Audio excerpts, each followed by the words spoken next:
But we have quite a bit of glitches.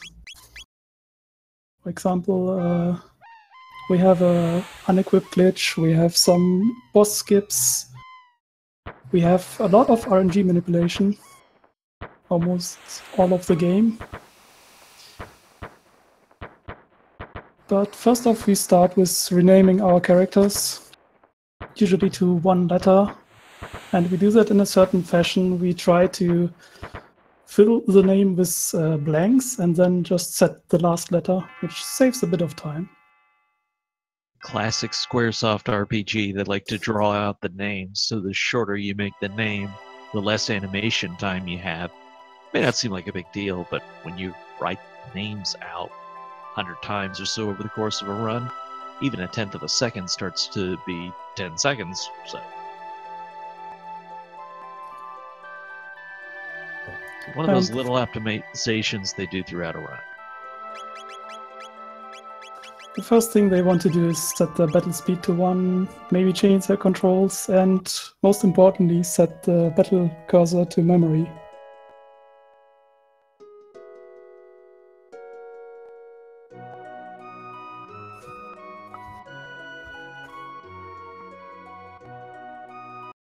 And afterwards we get to rename Luca.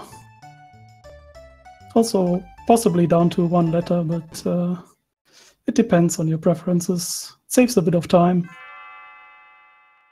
For anyone who may not be familiar with the speedrun, of course, in the casual play of the classic game, you try and do everything right to make sure you're found not guilty and get the reward.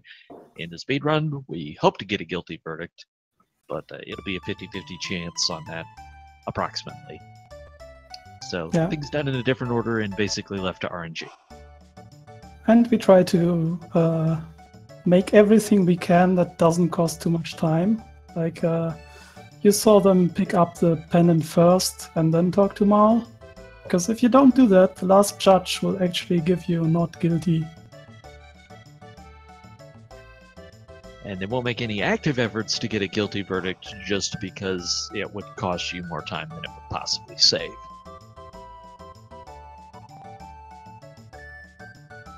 And here, if you don't manage to get the candy skip, which is quite finicky, you have to watch the cutscene right now. Otherwise, you would have to watch it when you come back through the time warp. It still saves like 2 or 3 seconds, I think. Not sure on that one.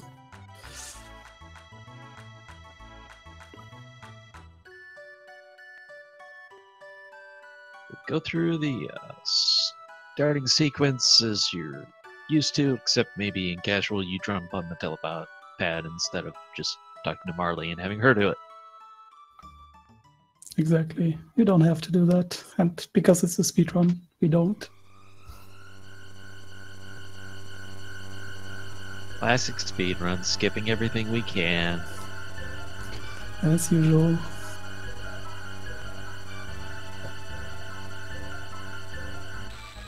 So the beginning of the game, obviously very text heavy. There's a lot to get through. It's the classic old style of games. You're playing through the tutorial, but just not giving you a separate one and calling it that.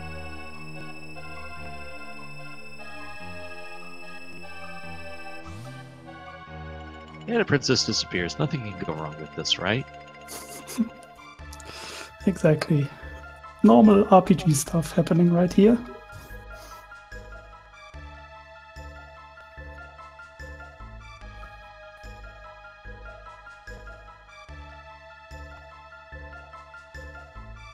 So to get to this match, Chaos got here by actually putting up a pretty good time in a loss at a 2:08. Not submitted to the leaderboard, but that's a PB for this run, I do believe. Triss got here after losing to Jerry, who only happened to put up one of the best times in the tournament so far. Exactly. He had quite a time. But they get another chance.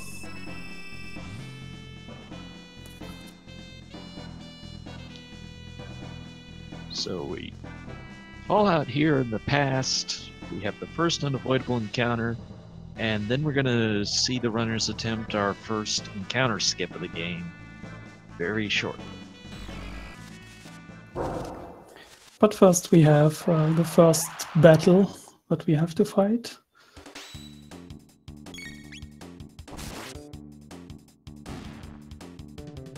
The imps are easy, you're not going to lose to them, but you can lose time if things don't go exactly to plan. Okay. I am assuming both of these runners go for some slightly older strategies in this battle. Because there used to be strategies where you get hit once, and the reason we want to optimize this is we want, in the upcoming kind of boss fight, a guide fight, we want to get as slow spells as we can. And if we do things in a certain way, that makes sure that we don't. They both pull off the bird skip. I think it's about a 2-pixel trick, so that's why they take their time to line it up so carefully, versus somebody really comfortable with that trick and just do it so quick. But it's such a time save. It's worth it to line it up carefully instead of missing it. Yeah, and it not only saves the time of the fight, but it also makes sure that you are still on the correct RNG seed, which you want. And we have to do that bird skip multiple times throughout the run. Also, you saw them pick up the power glove on the way down, which was a chest to the lower right, which will be used later on. For now, we get more cutscenes, more story progression. Basically find out that the people in this era think that Mal is their queen because she looks similar or the same. So, and the queen disappeared. And apparently she didn't bother to tell anybody her actual name. Or maybe they didn't let her, who knows?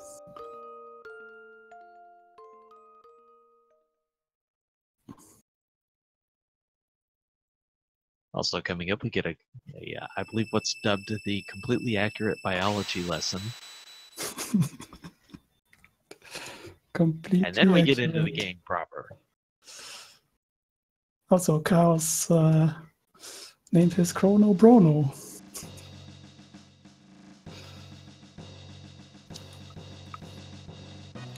You will also see them go up and down the stairs diagonally and not just press left or right on them. Because going diagonally up or down, you move faster on stairs. That is true for most of the stairs. I believe only the stairs in the Magus castle don't have that property, at least in this run. Oh, those crazy Magus Castle stairs.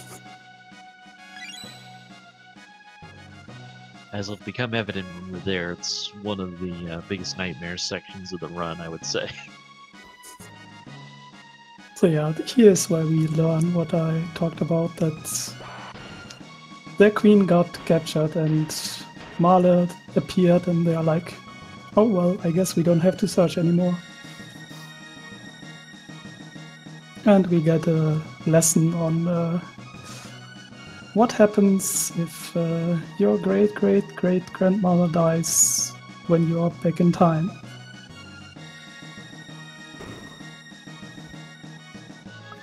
With that, Triss will be the first one to the forest to start learning techs. Yes. They're going to need 2 fights in order to learn Cyclone and Flame Toss, which also has the advantage of giving you the dual tech for Firewall. And for anyone that doesn't know it, Chrono Trigger has a quite unique system where you get tech points after fights, and then you learn your techs after you get enough tech points. And if you learn certain techs with different characters, you get something that's called dual or triple techs, which is like a combination of two of those.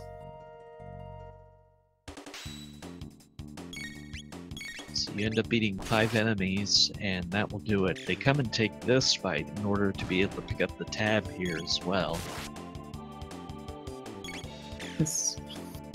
You can take another fight that's actually closer, but then you're without a tab, and who wants to miss out on a free tab? You would still need to get the tab, exactly. So far the fights look pretty good. Smooth early game so far as we head into the cathedral.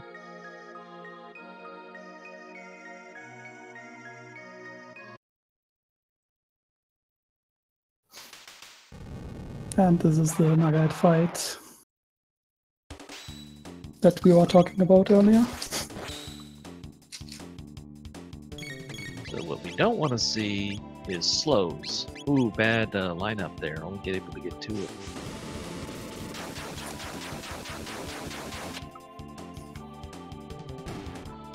Not going to be able to get the other 2 either. And Triss actually gets a slow spell. Not what she wanted. Even to... And the worst part is it's slow on Luca, which is your main damage at this point because she has Flame Toss. She's already slow enough. She doesn't need help. Yeah. So Chaos trying to get the lineup where he can get a better pattern for the dual tech. But it took so long, I'm not sure that that actually works out to be any better.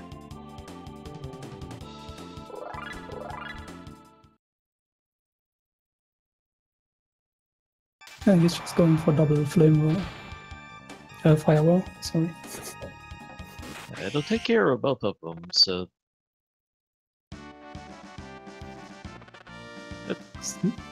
He's not too far behind. Even how they entered that fight, I don't think it was a big difference maker either way, but probably a little slower to do it that way.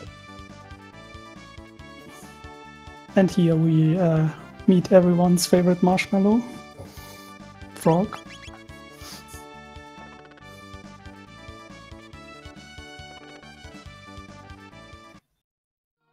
And he is the one who says, maybe we should search around here because we just found the royal crest and there's monsters here, so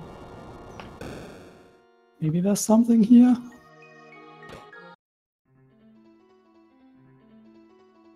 Frog? Okay. Triss actually picking up the safety revive. I like that. Anything that's on your way doesn't cost time. Okay, I guess we have to explain fade outs now. Was that just some practice fade outs? No, it's actually faster to fade out if you get it in 3 or less, I guess. Because you don't get the text box that says you got a power tap. Okay, fair enough. Like that. Like that. But yeah, how fade outs work is basically you run out of a room and the screen slowly fades out to black. And if you press the menu button while the screen fades and you cancel your menu, it starts to fade out again from the start. And you can abuse that to basically go to triggers or go to a save point, which is going to be used later. And basically skip fights or skip certain story triggers in this game. Firewall takes care of the 3 hinges. This fight, of course, required to be able to advance in the cathedral. Looked like a nice clean fight.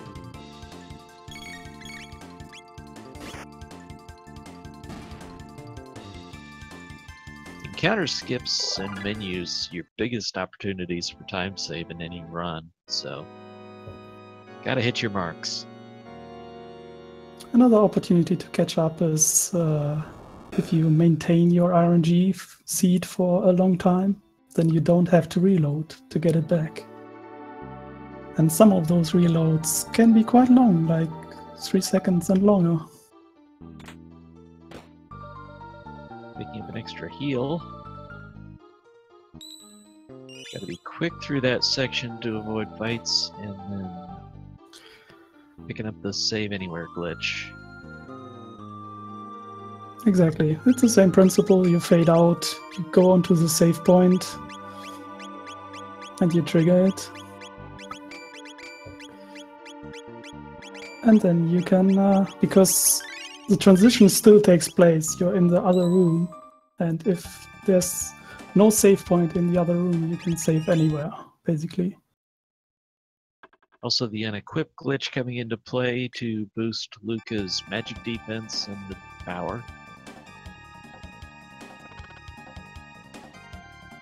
Exactly, and we do some future equipment for some upcoming fights. And we have the great showdown with Yakura. He's busy doing the Super Transformo stuff, and we don't care. That was a really close one on Triss screen. But yeah, it worked. So that's the Yakura skip. Basically, you save past the Yakura fight trigger, I guess, or the cutscene for that, and then you can run around, skip text boxes, do all the stuff that you normally can't do. And just when Yakura finally transforms, you scroll him off screen, and the game thinks like, okay, the boss is off screen, so you must have beaten him already. Yeah, you couldn't have gotten to this spot without beating Yakura, so Yakura must be defeated. Exactly.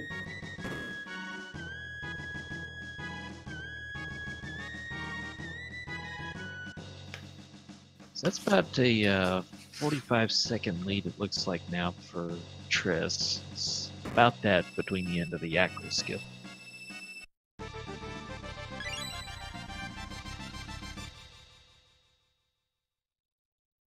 Also, you might wonder why we only unequipped Luca and not everyone, if it's that great. The main reason is because we can't, really.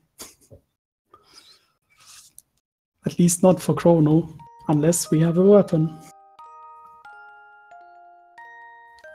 Because the unequipped glitch works in a kind of weird way, where you can't unequip your first character with your last character.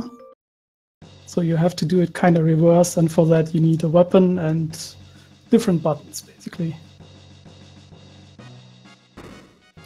Chat wants to know if the game despawns off-screen enemies. I'm not entirely sure how the logic of it works, but I think fundamentally it's just there's a trigger that's placed there, and we're triggering it as we leave, so it assumes the boss must be dead to be able to get to that trigger in the first place. Yeah, it's basically, as Trenton said, you couldn't be in that spot unless you would have already beaten the boss. That's why the game is like, okay, you already beaten the boss. So, here comes Reverse Bird Skip. Aptly named, Because so... we still don't want to fight this bird. And nice there we go. setup there. And you may have noticed that Triss was hesitating slightly on the load screen. That's on purpose. You want to hit a certain load, like a certain frame in your loading. And the time frame for this one is 0.4 to 0.7 seconds. So that we are set up for the upcoming fights. It's not all over if you miss it, but you have to do some backup loads later then. Chaos looks to have a little trouble with the Reverse Bird Skip.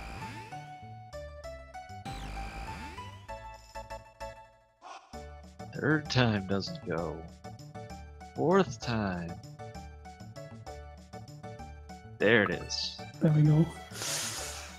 I think he might not know about the alignment with the bird. That would have helped him probably. What you can do there is you just go up and wait for the bird to come to the right. then you run straight down into the bird, run straight to the left, and you're perfectly aligned to get past it. Well, all we have to do is take the princess home. Nothing could possibly go wrong with that.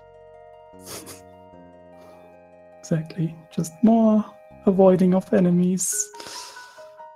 And, of course, more cutscenes.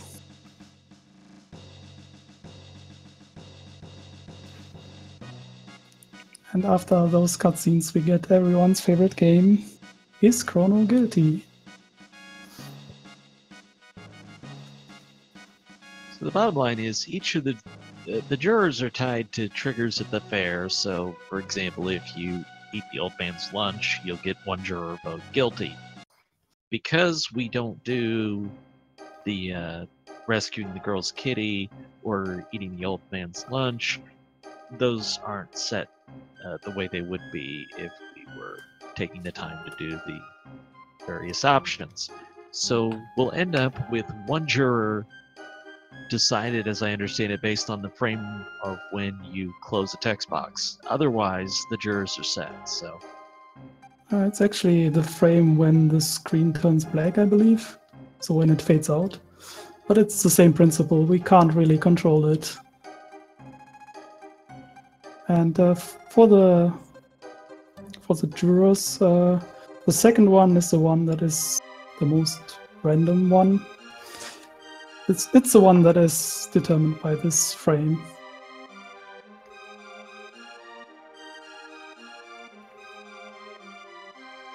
And then also they're trying to be careful about the answers in order to minimize the flashbacks. Exactly. If you answer a question wrong, you'll get a witness run in and testify otherwise.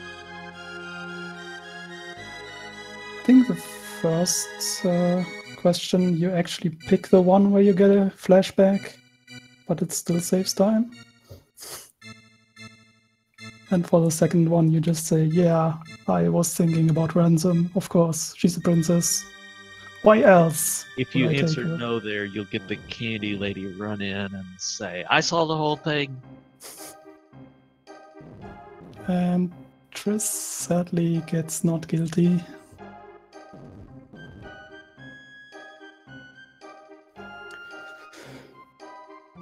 So she loses a couple of seconds because she gets additional text boxes in the jail and prior to jail.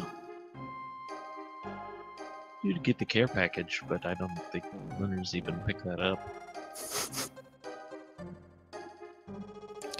Needs care packages if you have coffee. Is that what they're calling it now?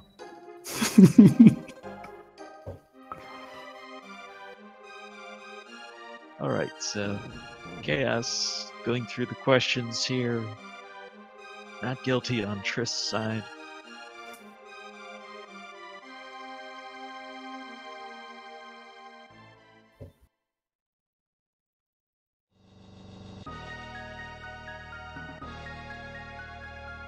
And Chrono goes to jail.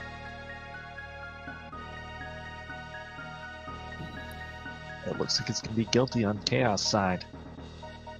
Well, that means he will catch up quite a bit, because Triss got not guilty. Chaos got guilty.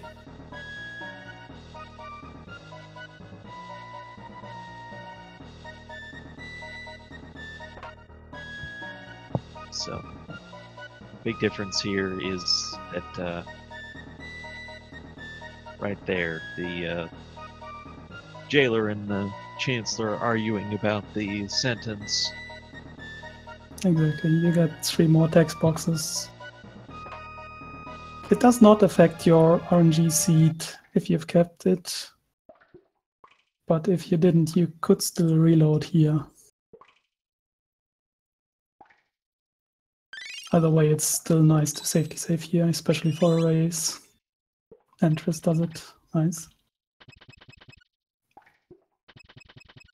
And now we just have to raise a little ruckus, and then all of a sudden the guard's going to just say, hey, I'll come in and start a sword fight. What could go wrong with that? With the prisoner that still has his sword, right? Well, it had a lot of sentimental value. They didn't want to be cruel.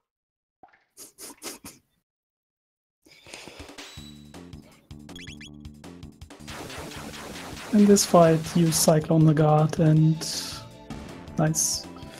Triss got a 60, which is exactly what she wants. It just means you're on the correct RNG seed for the upcoming Dragon Tank fight. And this is one of the biggest skips in the whole area. You get attacked on either side, so it's not like one cyclone would get you out of the fight, because they'll not be close enough. I believe it's still faster to fight it, but I mean, casually it would be faster. But for a speedrun, you want to keep your RNG seed up until Dragon Tank if possible. And here we go with this section where we want to knock some guards out, get some mid done. Yeah, the first guard turns all the way away from you, but the second one doesn't. He only turns down. And it can happen that he turns down and immediately turns right again. And then he'll catch you. For chaos. Not on the right RNG. 57 means he had an early load. So if he knows that, he can adjust accordingly.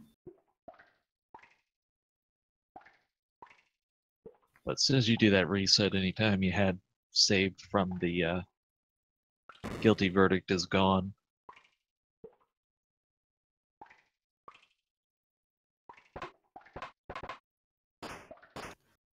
But now the jailbreak begins on Chaos side.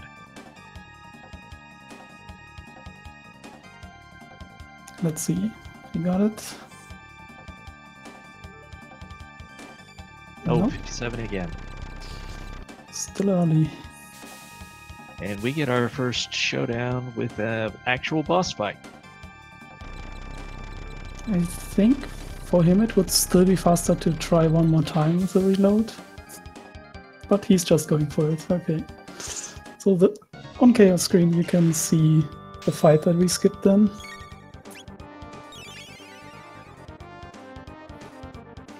So the biggest threat in this fight, the head of the Dragon Tank, which has 600 HP. Have to avoid the healing. This is what they want to manipulate the RNG for, is to be able to get the crits against the head and get it killed as quickly as possible. Exactly. If you remember this fight casually, you most likely would have taken down the body and the wheels first. And then just wailed on the head afterwards. But with the amount of crits and the damage rolls we get, we can take the head down first. See, casually, I always thought the notes were telling me to take out the head first.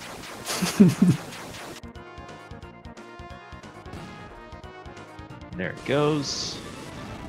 Important to not do Cyclone until it's going to kill the head, otherwise you're going to trigger a heal counterattack. Also looks like Chaos missed the knockout hit on that guard, unfortunately. And that's the Dragon Tank. Nice one, Triss.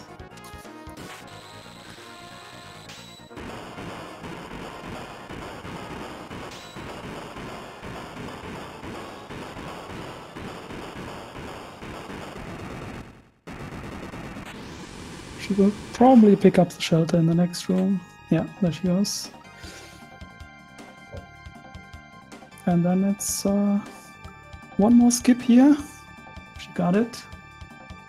You can squeeze by those guards if you go to the left or the right slightly, so you don't trigger the text that comes when you get caught by them. I did that accidentally once, kind of freaked myself out.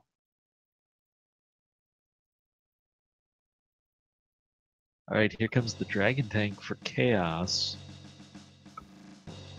I don't think the RNG setup is right here, so this could be a more interesting fight. He is probably going for the backup. Yeah. Backup for this is 3 times Firewall, so the body and the wheel die, because you normally don't have enough crits for the head.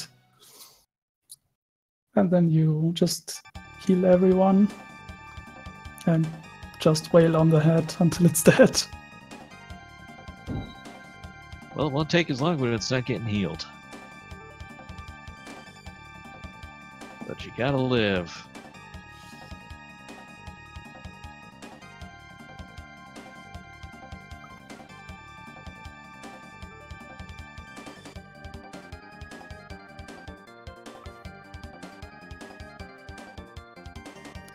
On Triss screen, we basically ran from the castle and the guards. cha0sRTA followed us.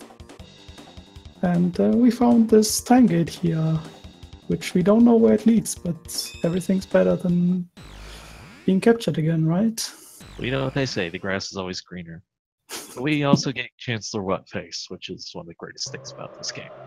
Let's be honest. Down to just the head. On the dragon tank, and Chaos should be almost there. Yeah. Once you're down to just the head, you just heal if you're below 30 HP, basically. I don't think it'll take that long.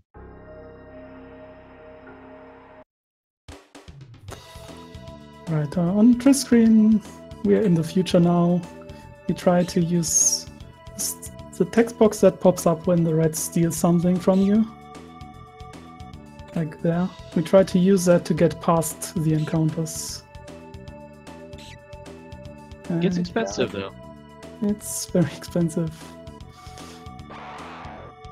Tank is down.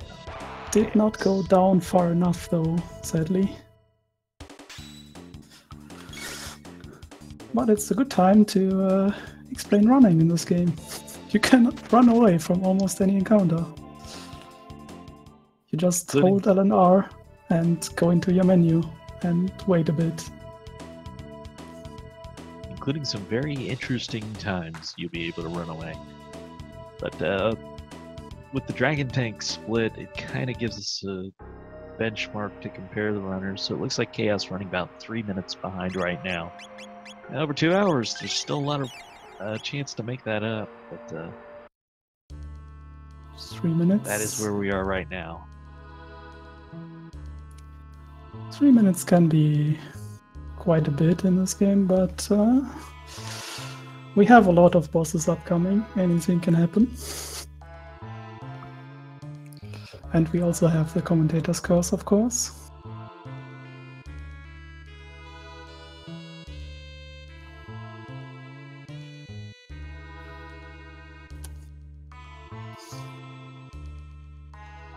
So, as you may be familiar with vanilla, you come up here and you get ambushed by a giant robot who wants to kill you. Because reasons. Why don't giant robots want to kill you? Our runners will be trying to not do that and also not trigger an optional fight that can happen here.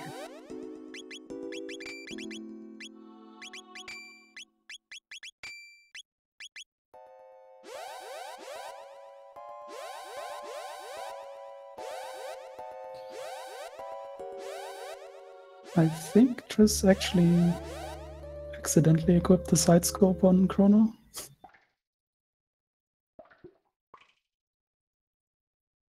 Well, that'll show up next time you're in battle if that's the case.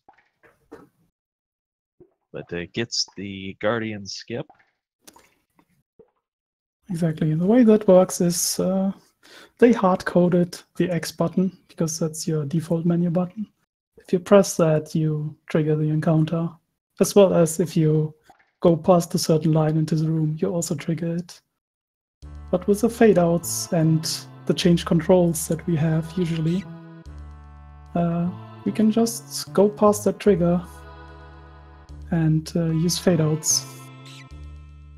Now we have to catch the rat. You get basically 2 chances to do it. That's the second chance. And then you also have to not talk to the rat again, because it's really easy to do after the first text box closes. And we hopefully get some more enemy skips. Nice so far.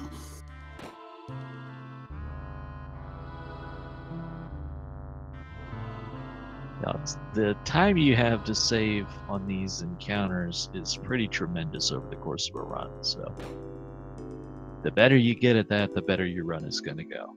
And on Triss' screen, we see another fade out. We can only fade out like the first part of the cutscene, where you see Lavos and everything. But the second part, you have to go back in and watch. As you can see by the Luca standing really close to the console.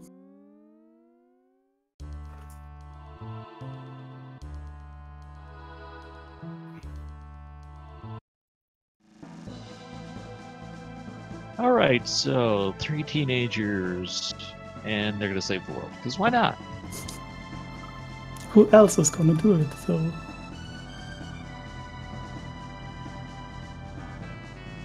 And on Chaos screen we have the battle skip upcoming. It's gonna equip before the room and change his controls. Yeah, you do not want to hit the X button here. It's really preference. Some people like to change the controls only for this room. Some like to just keep the controls changed throughout the whole run. And looks like a little bit better pathing through the lab. Chaos has picked up about 30 seconds there, so good job.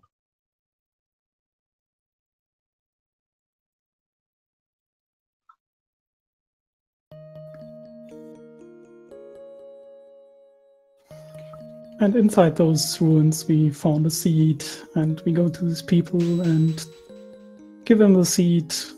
We get the bike key for our troubles. So we can cross the ruins to the east, as they say. Now Chaos has to catch the rat.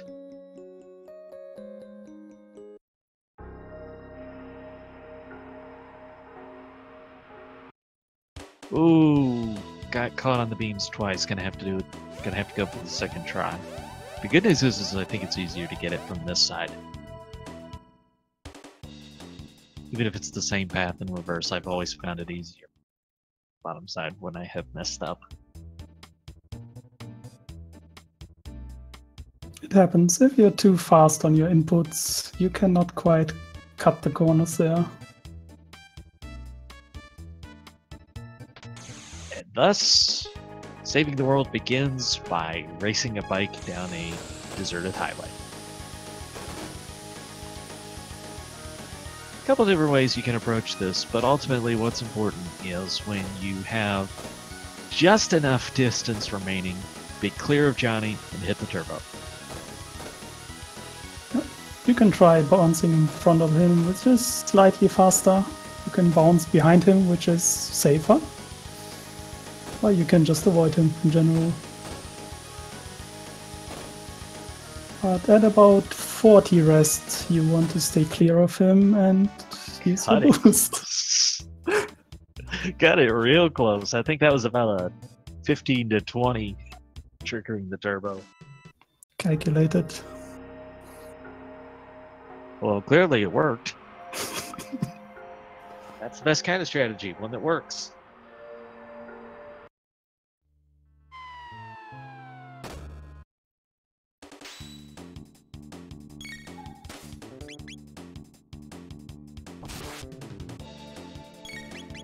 Yep. Triss still has the side scope on Chrono. Well, not still, but she has it on Chrono. So if you're enjoying what you see and you want to see more, we have 2 matchups on the schedule for tomorrow on the Speed Gaming channels. Don't know which one at this time, but if you watch the schedule, you'll be able to see it. Tsunami versus cha0sRTA is going to be at 5 o'clock tomorrow, 7:30 tomorrow. Jerry versus Lunchtime So, plenty of action coming up on Speed Gaming for the Defeat Magus turn. Yes, and even more races to follow. Yeah, that's just to get you through tomorrow. You may have noticed on Triss' screen she walked across the higher platform. That is so you don't trigger that fight there. Because if you run across it, you get quite a long fight. And you don't want that. And we get to meet Robo, or R66Y, or Bobo, or whatever you may want to call him. Just don't call him late for the oiling session. I was gonna say dinner, but he's a robot, so.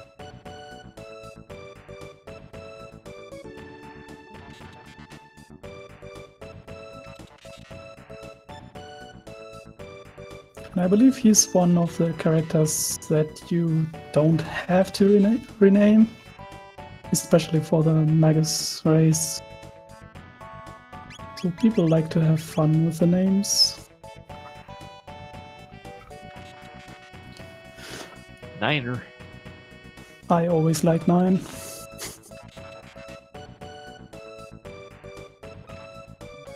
Here comes the jet bike race for Chaos.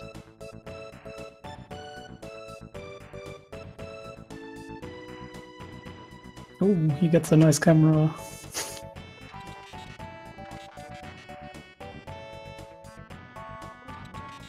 And circles around Johnny. Yeah, he's just avoiding him.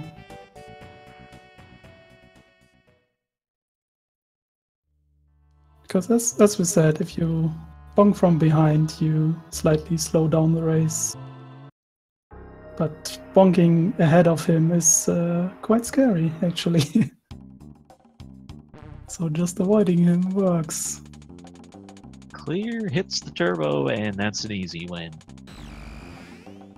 So one of the nastiest encounters of this run happens in this factory, and it's specifically when we see the orange and green goos mixed together.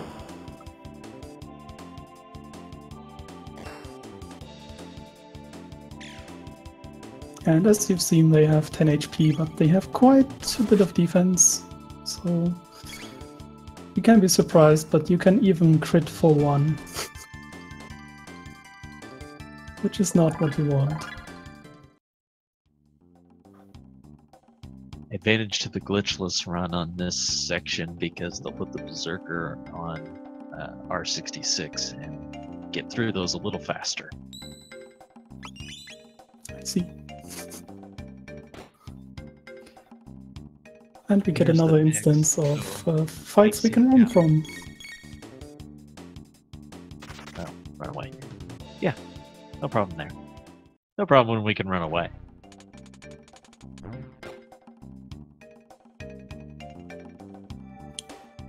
And then gotta hit your marks here to avoid the encounters, because there are encounters in that hallway. Exactly. And this one too.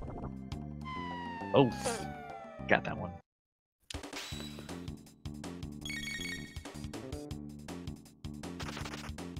It's a small time loss, but it adds up, I guess. Chaos can catch up a bit. But yeah, whenever you see them move in a weird fashion, it's usually to skip encounters. Oh, that's a nice mix, only one of the green. That is not a very good pattern. The main reason this is not a nice pattern is if you attack the green one while it's close to an orange one, you get this attack here. Yeah, that's something you really don't want to take a lot of. So what's really annoying is when you've got a pretty even mix in this encounter and you're going to potentially face that multiple times. That's why Triss avoids the Cyclone that would have caught the green and a bunch of others, which would have been great except for the counterattack. Yeah, but if you manage to kill it, you don't get a counterattack, so that's nice.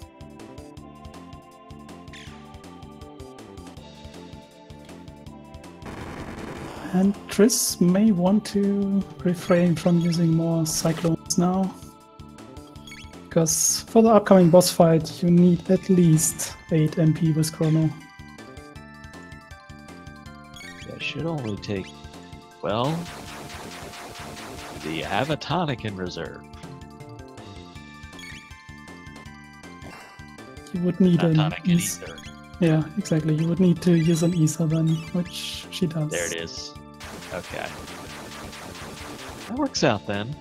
Yep. It takes the 8 because you need to cyclone both columns twice each.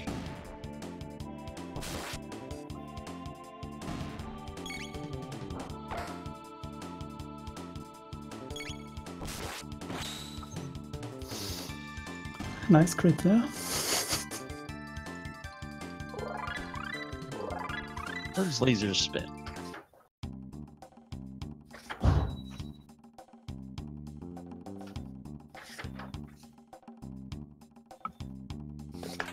And thankfully, by knowing this password, we don't have to go to the other side of the factory. This one, it just lets us enter. Yep. And you don't even have to enter it in sequence, you just hold the buttons. Now the equipment gets corrected. Nice. We don't need those magic points from our 66, so Cure Beam takes care of business. Or I'm sorry, it's 9, isn't it? 9 gives us the Cure Beams. You can call him whatever you want.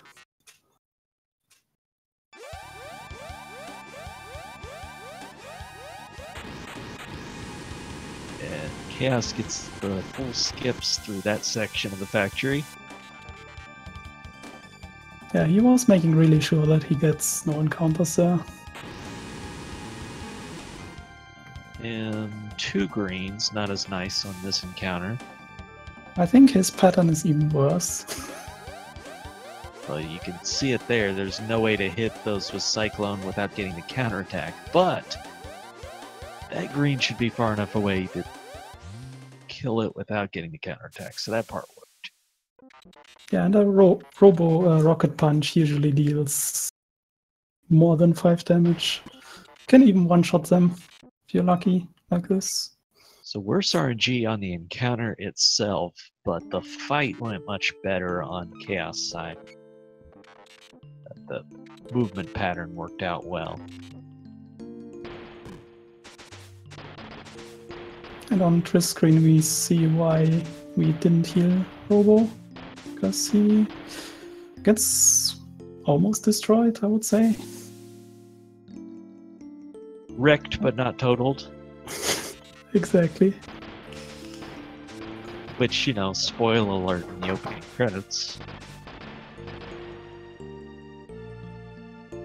You do have control of the characters there. You can walk forward, but you can't accomplish anything. They just get more text boxes.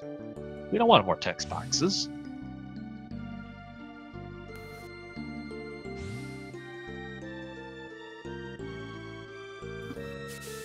And one reason this fight is scary, or the main reason, is you are down to 2 characters. And they have a big attack, which will do a lot of damage if your sequence is off. But if you just follow the sequence in this fight, you're usually fine. That was a very nice double tap by Triss there. So what you want to do for this fight? You want to double tap your confirm button. So if you're too early, you select tag, and if you're and if you're too late, you select tag and select the enemy, but don't confirm.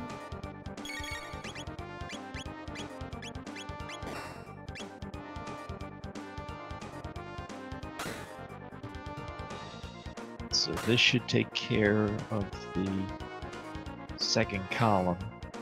2 cyclones will take him out.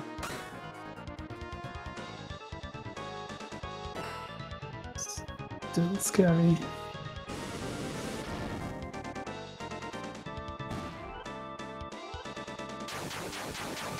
The kill with Luca is not necessary, but I guess it's one more thread off the board.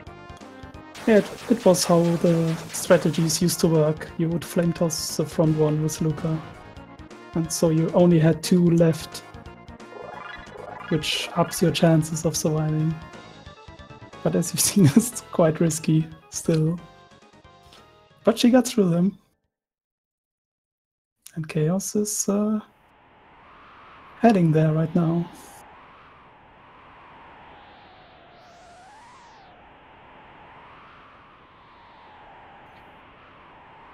Another way you can actually make this fight slightly easier is if you set down the battle speed.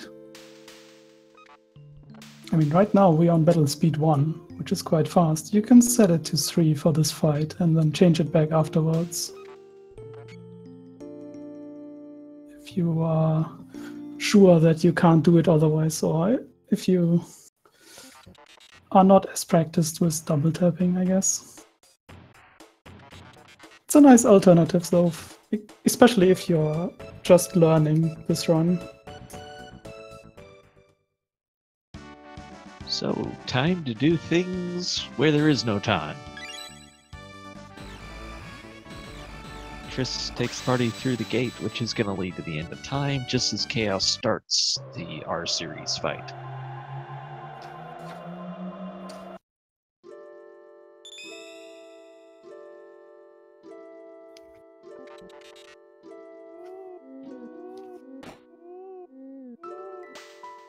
And the main thing we want to do at the end of time is talk to the old man and learn magic, of course.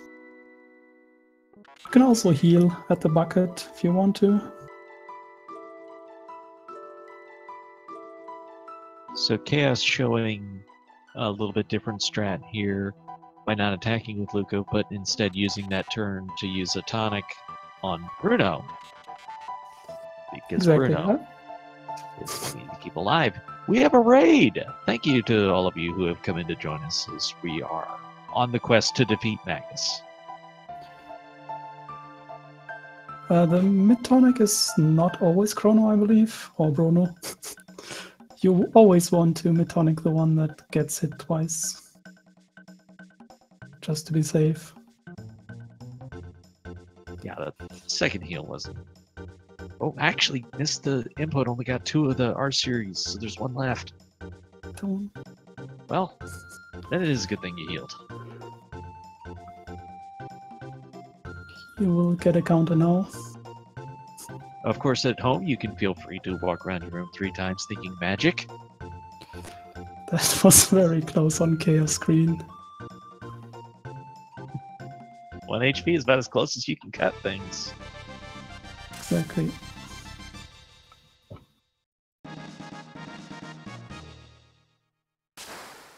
And our party members learn magic now. You have to get Specchio skip. Do not just blindly mash the button and start a fight.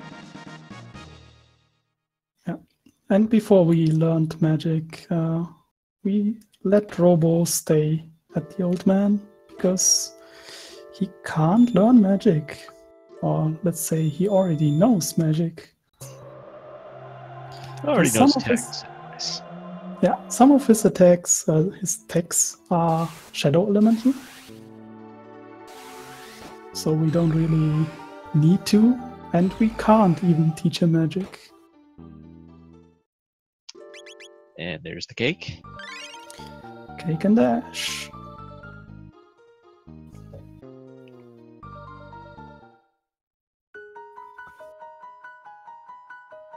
Next up is Magic Cave, Mystic Cave. I'm not sure what we actually call this. I think it's just called Hecarim Cave. There you go.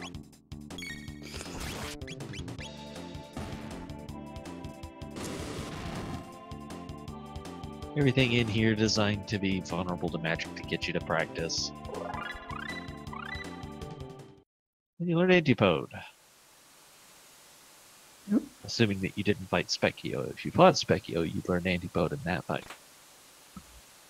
Also, most of the people probably have never seen Specchio in that form. It only comes up in the speedrun. You have to be under level 10. And we are, I think, level 9 at this point. Or level 8. Can't remember.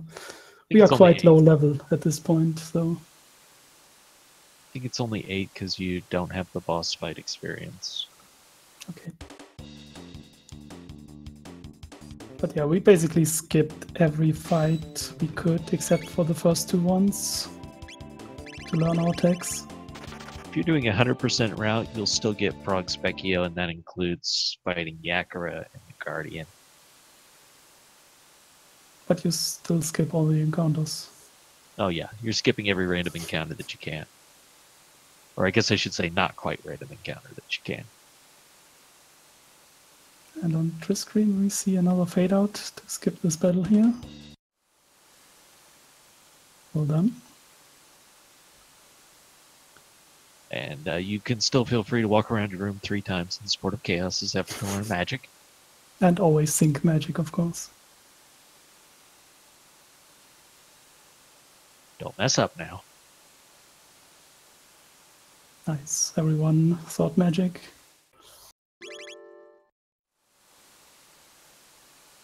And here comes Heckron Skip.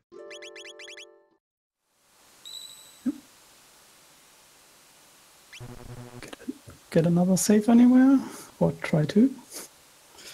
Save points are sometimes really finicky, even though you're standing on them and you can save. Sometimes they won't let you, for example, use a shelter.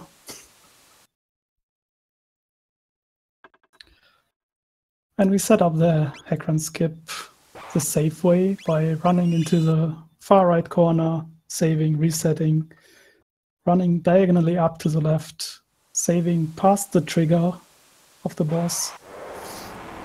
Then we run into the boss, don't press any buttons, and run back down, and you see this defeat scene. And that's Heckron talking to us, even though he's defeated, saying, "Holy! Magus had destroyed the world 400 years ago."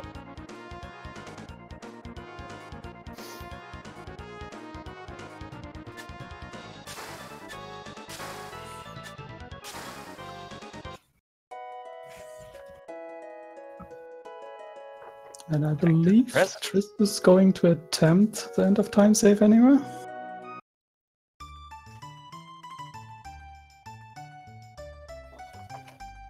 It's quite technical.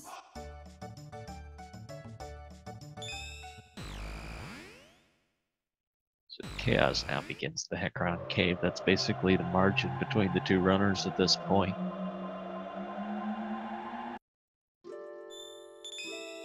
Ooh, didn't miss the... oh. Gotta run from this one. And it looks like Triss is going for the end of time save anywhere.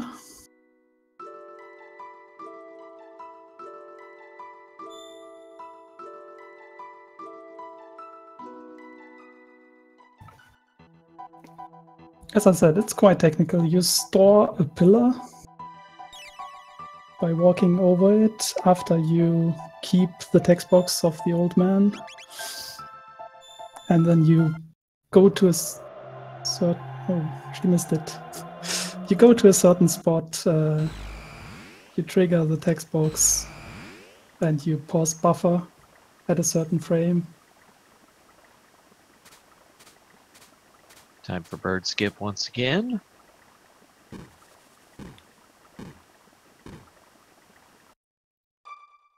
I dare say the most skipped enemy. Probably. Yeah, that means Triss has to get the save anywhere from the cathedral.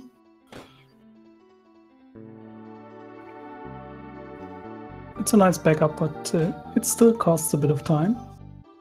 So if Chaos can nail the end of time save anywhere, he's that much closer.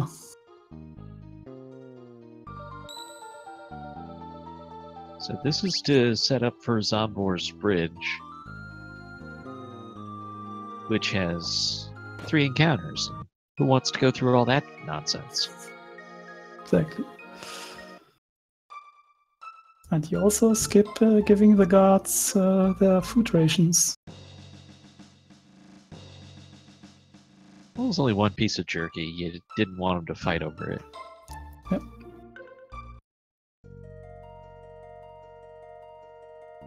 Ooh. Got into the Chrono encounter. Did not get the skip.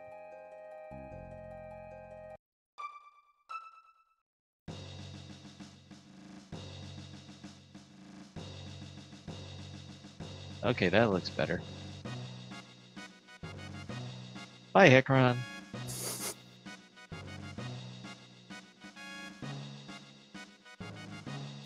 This cutscene, make sure you see the final text box, the pipe down, or else you're gonna have to do the whole thing over again. Exactly, and we try to do the same as we did with Yakra. You can skip text box by pressing buttons, or you can skip them by scrolling the NPC off screen. That's why you saw Triss move so weirdly there, just up and down.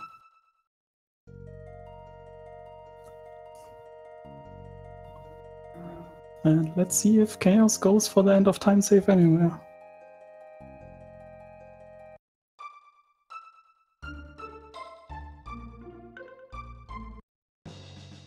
He does not.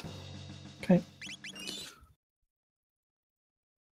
He would still catch up a bit, because he just decided I'm not going for it, so he knows he's going for the backup.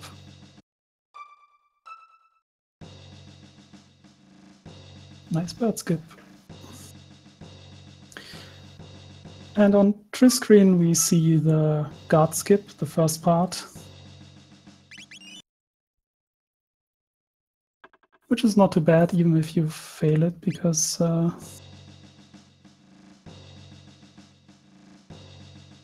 he just sends you back. Something went a little bit wrong there for Chaos. Went from outside the bridge to back at Hecron again.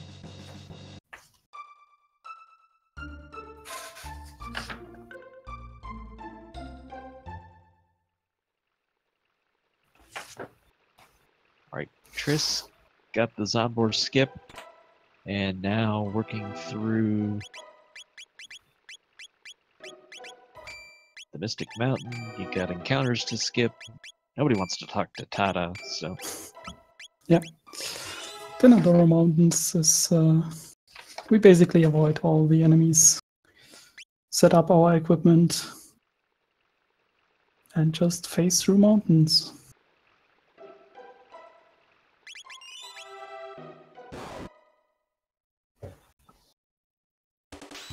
And sometimes when you get into an encounter, you just run away. This encounter you actually use to see if you're on the correct RNG seed. And you take certain actions depending on your damage number.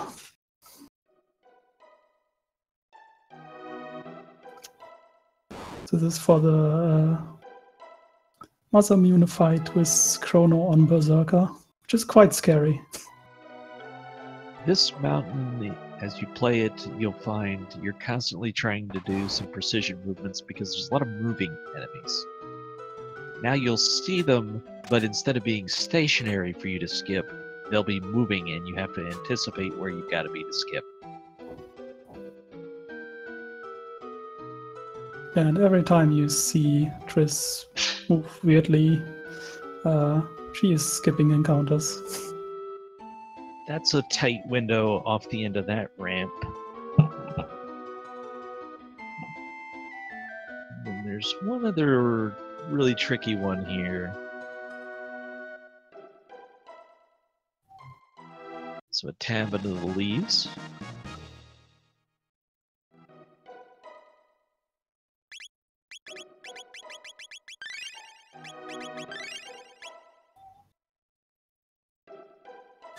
And this is the other area where you got to make sure you get the right cycle to skip.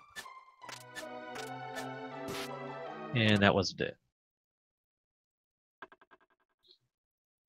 She went slightly too early there.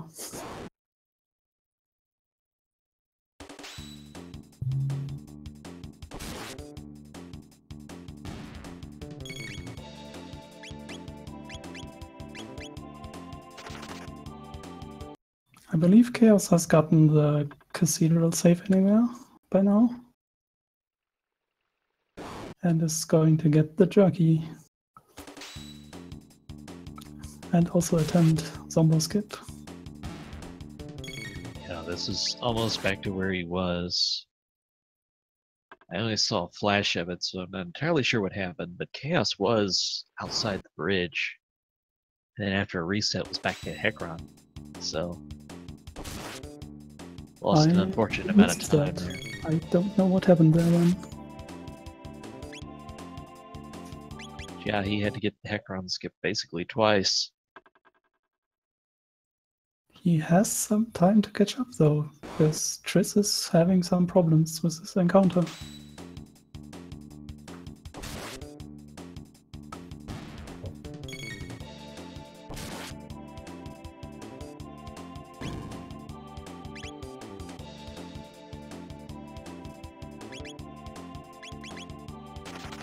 Yeah, that looked better. Caesar on the bridge this time. The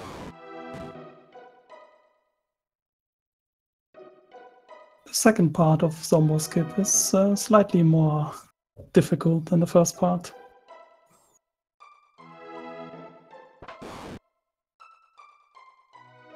That section off the rope bridge he just went past always makes me nervous. That's a reasonably tight window. Yeah, the reason it's more difficult than the first part is you have to walk for a certain amount of frames. I mean, you have to walk for the first part as well. But the second part is slightly tighter on the exact position you need to be. Right now, Chaos is all the way back to the mountains here at the same time as Triss. In the same area, but I think I missed something. Did Chaos buy something in the shop there? walked through the town, I believe. See a shop. Okay.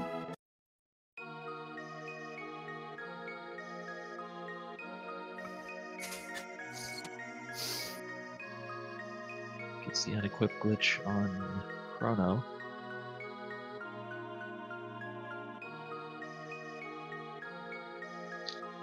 And Triss is now up to the Masamune fight.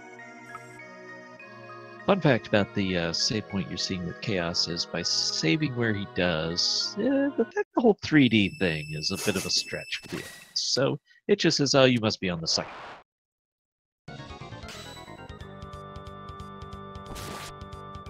With Masa Immune, they have 1000 HP each. You just have to take one down in order to win this fight. Yeah. And the scary part about this fight is if you're using the slightly newer strategies, you have Chrono berserked. So you can't control him. He deals more damage. But if he spreads it out, that's not good. You know, all that damage going onto the same one. And that was beautiful. Learn Fire Punch. Which we will use at the end.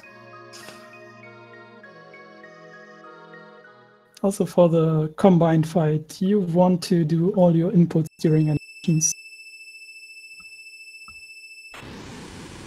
Reason is you don't want to waste the ATB scrolling slightly whenever you're not in the menu. Got set up for that skip. Just took a moment to be sure they were on the right space, and they were.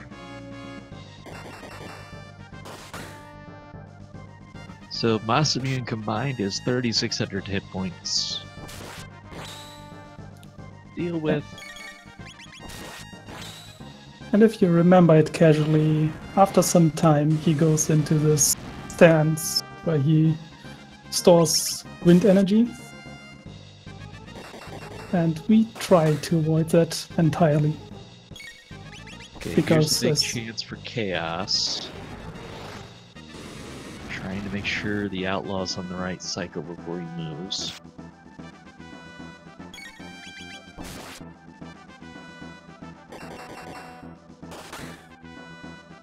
That looks better, much better. it seems that Bird was not cooperating at all. Still, it's a huge time save versus what Triss saw, so...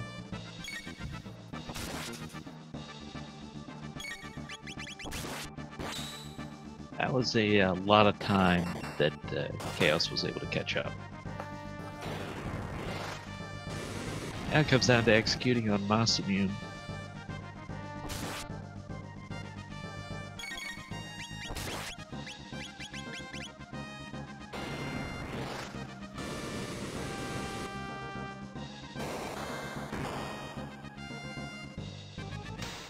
And a very nice fight by Triss. About a 2-minute fight for Triss.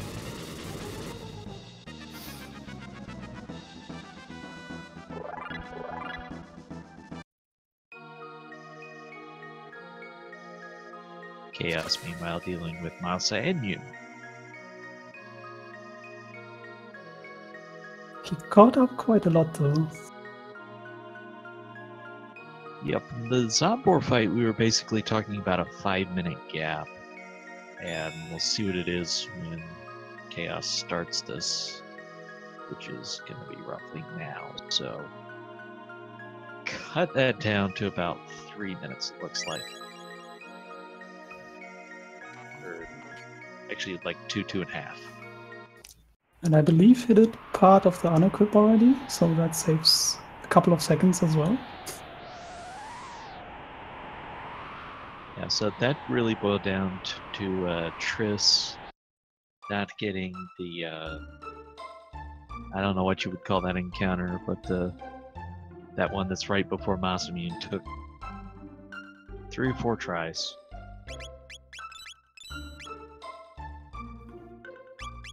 And for the unequipped glitch, we want to make sure that we have no armor and no helmet, depending on what we want to unequip.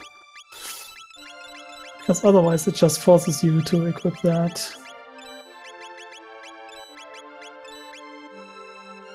And we want to buy some mid-tonics, revives and shelters.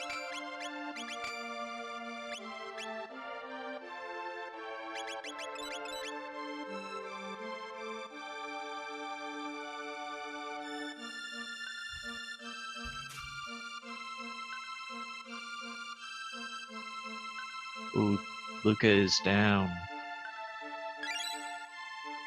Not what you want to see. Oh, there's phase 2. Also not what you want to see. Yeah, but the good thing is if you unequip Chrono, he takes like 50 less damage than if you didn't. Alright, first chance for a news sighting. That's a nice safety that Chaos did there. He can still win the fight. Needs to make sure to heal everyone up. Especially Robo, because he is not unequipped. Yeah, with that magic defense, you can see what a big impact it plays there.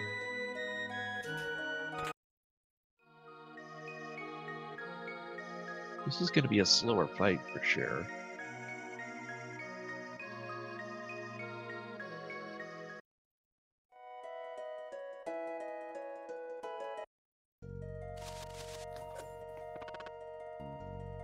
And on Triss screen we saw her get the hero medal and give it to Frog, basically. Well, brought it there anyways. I don't think Frog actually takes it until the Masamune. I don't know, is it still in inventory or not? We can say we showed it to Frog. Okay, fair enough. Gotta be technically correct, because that's the best kind of correct. Always.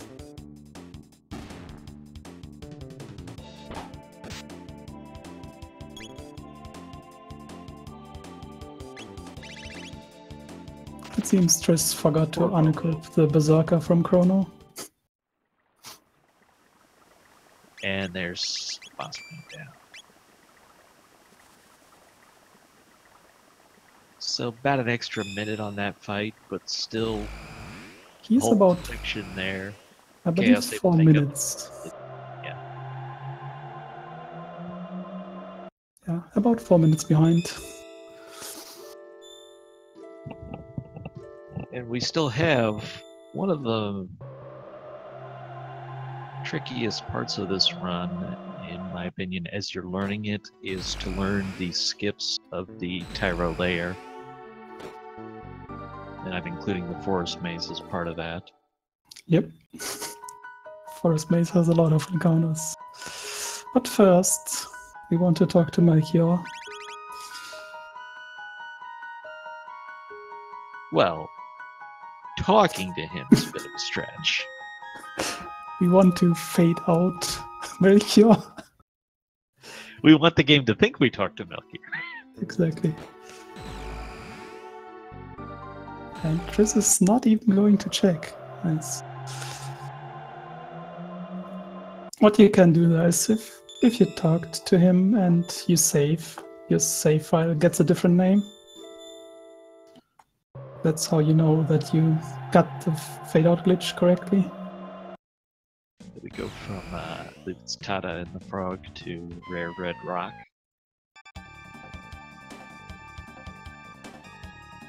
Kind of nice to have those chapter titles. Quickly able to reference where you are. And a nice setup from Triss there. So her close the text boxes at certain times to set up the enemies in a pattern.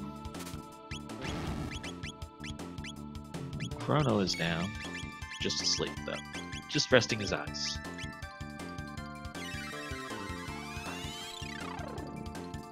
Didn't show up Antipode. Gotta get it at least once in this run. Yeah, it used to be quite good for the Mesoimmune fight before we used those Berserk strats. It's quite a lot safer as well. Because Chrono is not Berserk there.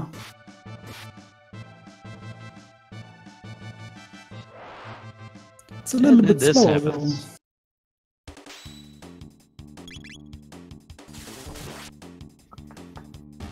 Flash takes care of business.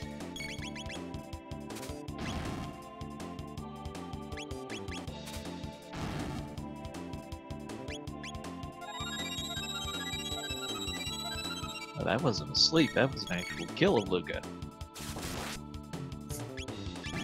Yeah, Luca is really low HP here. Still no news, Society. No news. No news is bad news. Bad news is better than no news. Oh, the puns. And we get to meet Ayla.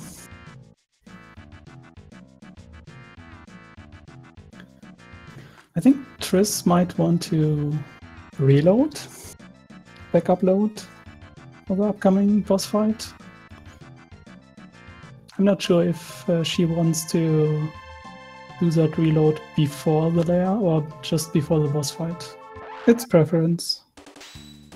Don't want to fight those dinos the first time you walk into them. You get the busy fight, as I like to call it. But you do have to trigger the Kilwalas. Yeah. Because they are in your way. And after that, you're fine.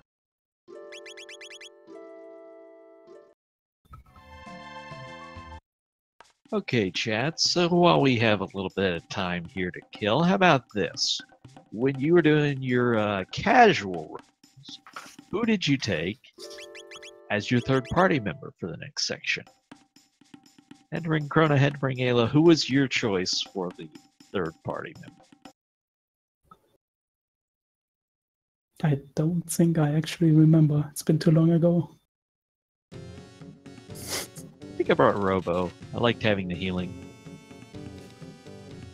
Okay, so important thing is you can't do anything with A yet until Robo, in this case, talks about the unpleasant substance and all the bugs.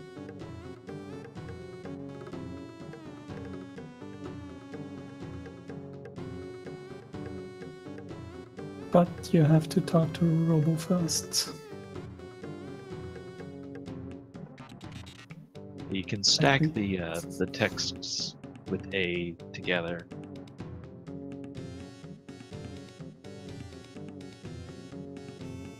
There we go. And the reason we switched out Male for Robo is Robo is slightly more reserved in part. He only wants to dance by himself. Press A many times. Drink lots of soup. I always like to remind people that it's actually the original A button, even if you change your controls. Which has tripped me up quite a bit.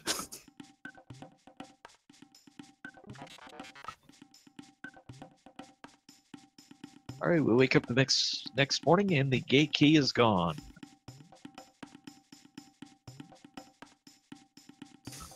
Why, of all things that we had, they stole that? Who knows?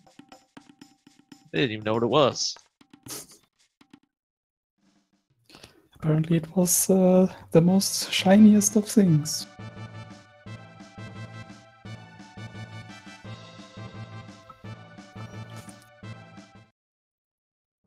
And Chaos is finishing up his Reptile fight.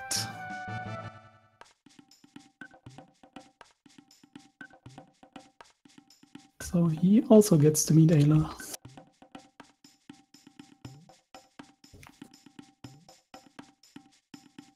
On Triss screen, meanwhile, we see the Kino fade out. No one seems to like Kino. Except So Ayla. She likes Kino. Who likes Kino? Ayla likes Kino. Oh, yeah. I mean, no one who speedruns this game likes Kino. Well, liking him and wanting to talk to him are entirely different propositions. True. And you see Triss trying to avoid all the encounters in here. Yeah, a lot of good movements through here to avoid this stuff. A lot of these encounters. They gotta run on screen, then you gotta deal with them. Just so much time. Who needs that? And most of the encounters are at footprints or near them. Very nice area there.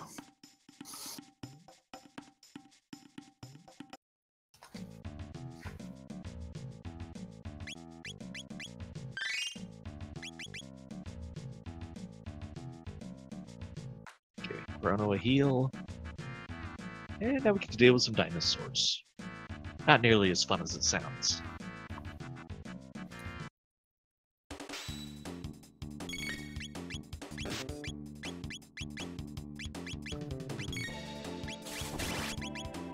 That 34 actually looks correct. I'm a bit surprised. So yeah, one way we can tell if we are on the correct RNG seed is by damage numbers.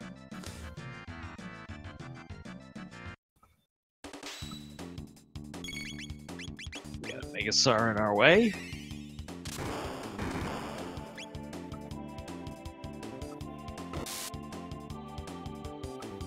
Nope, it seems Triss is on the correct RNG again.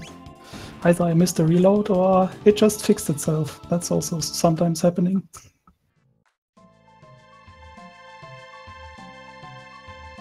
Chaos, meanwhile, gets to the soup battle. There is soup for you.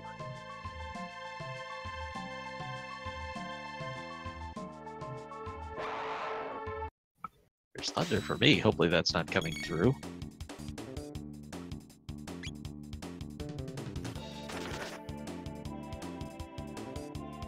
And yeah, terrifying fight there with the sword. We don't know about it.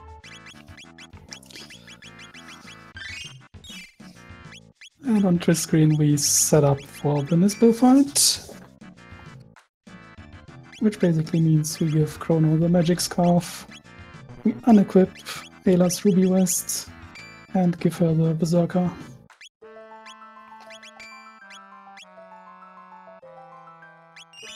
Goes.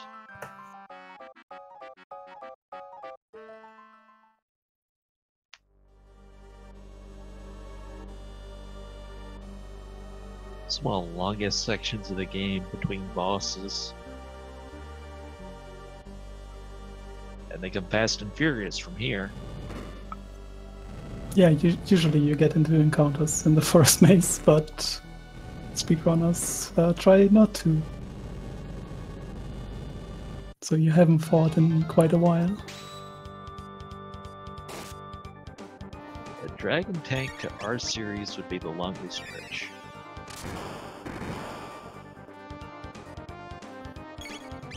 Alright, so Isabel gets a shocking experience and then turn loose the Berserker.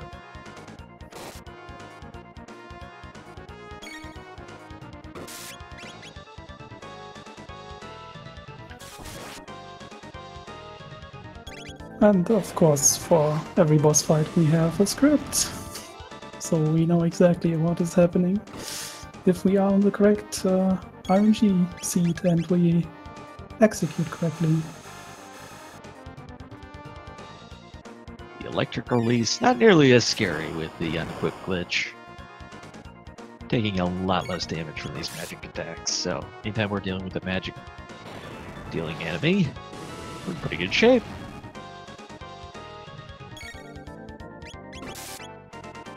But if Nisbel manages to physically attack you, then you kinda get scared. Chaos did get into one of the encounters in the forest maze.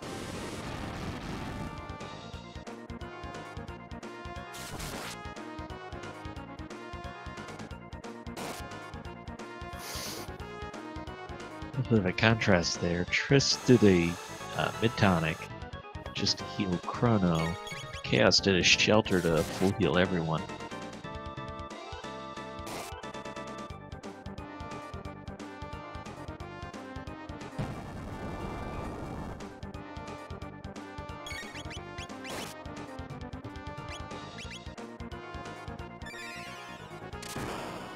Just won't do the damage to Nisbel unless he's shocked. There we go.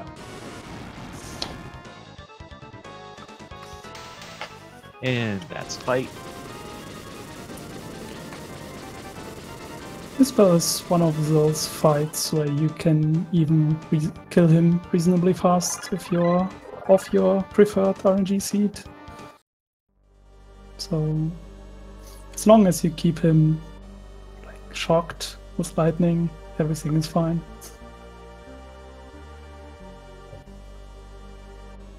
And thank you, Elio, for your fine contributions to this game, but your services will no longer be required. The only drawback is you would have to reload before going into the Magic Cave or Magus Castle, one of those. And backup loading always costs a bit of time. Alright, so triggered that. Important thing to do on your way out is grab this other treasure chest. Exactly. It has another Berserker, and Berserkers are pretty strong in this game.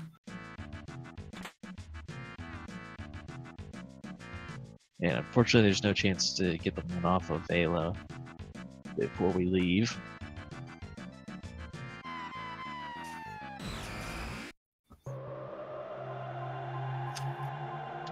And here comes the Nisbel fight for Chaos.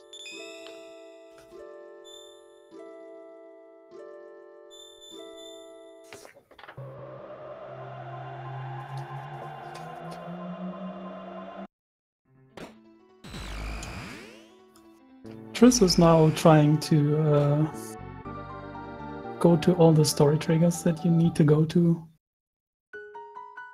Like, get the Masamune, give it to Frog, go through all his cutscenes, all the fun stuff.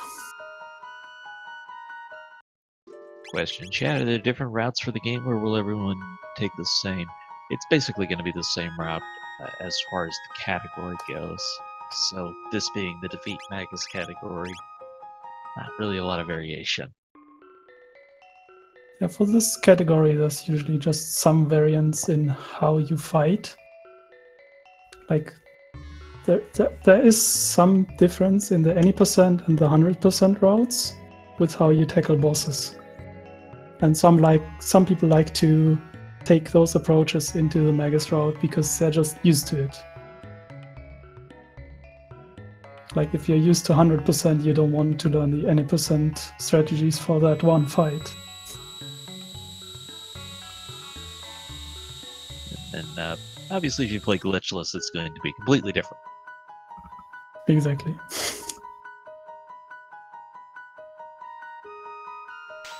And we have ourselves a restored Masamune.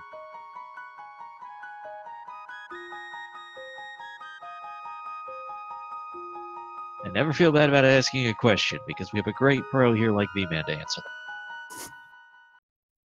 Always ask questions if you're unsure of anything.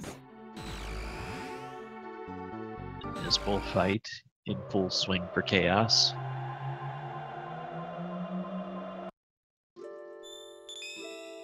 And Triss, the chance to finally see that new.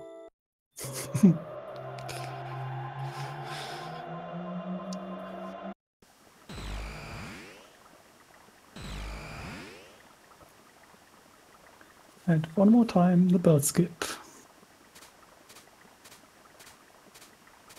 Which this time around, it's one of the most crucial ones, which is why you see her take it very, very safe.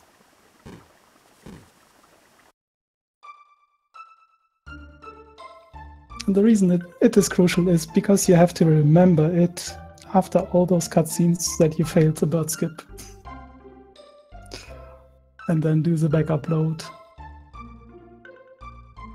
Hizbul down on Chaos's side. It took about the same amount of time for both runners to get through that section. There's our new. There's our new. The race is validated.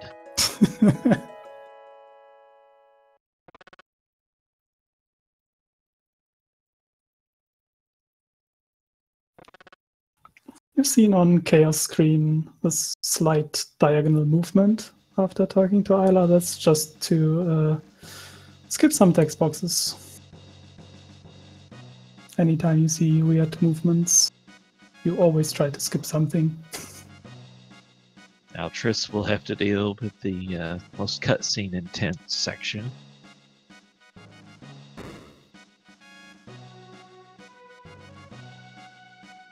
It would be quite a lot nicer if you didn't have to mash through all that, to be fair. Still more relaxing than... runs if you just had a skip scene button. Yeah, that would be even better, but even if the cutscene just plays itself, that would also be a nice way to take a break then. Oh yeah, you can get up, stretch. Drink something, especially in this weather.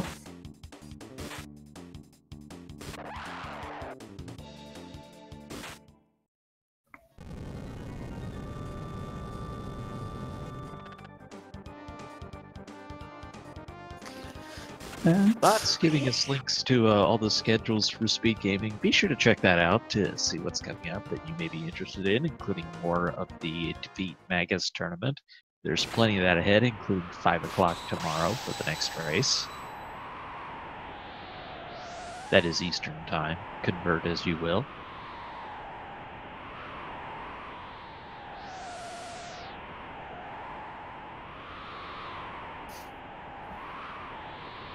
And on Chaos screen, you saw him switch out Robo for Marle during the fade out.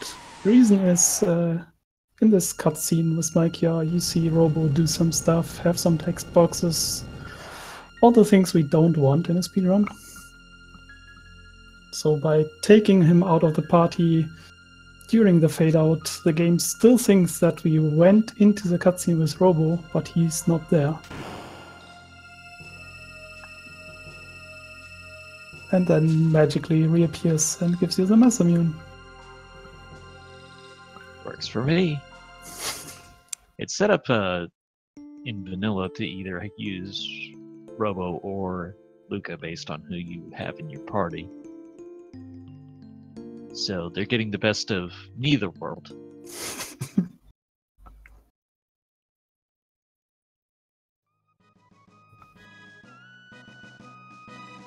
And one of the best pieces of music and a great music set of this game.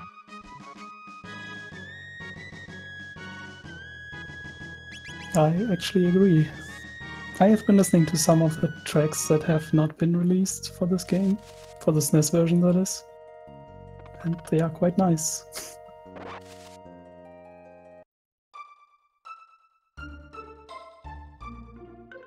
One more time for Chaos to go for bird skip. Didn't get it. Oh well. Yeah, as I said, the main part is he has to remember that he didn't get it and do a backup load later on after all the cutscenes. Yeah, I think he was just trying to do it faster in that case and didn't take as much time to line it up as he's done on other sections.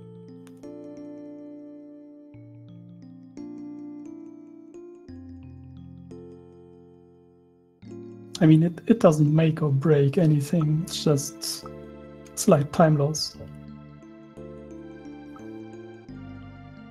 And we got another new. Everyone gets a new.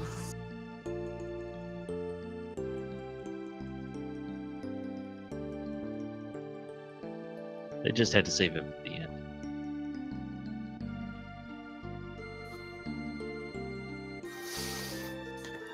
And we get dual cutscenes. But even though it might seem that the two runners are far apart, this race is only over once Magus kneels. There's a lot of things that can still happen. We still have the 100 beasts of Magus's castle to deal with. Exactly. Do Flea and Slash count towards that 100? I am not sure. I want to know the answer to that question suddenly.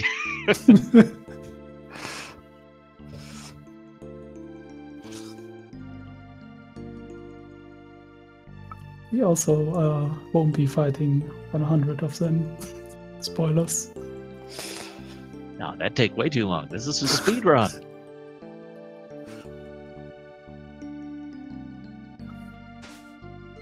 Alright, so at least if you gotta sit through a whole cutscene sequence, the payoff is you get to cut a mountain in half.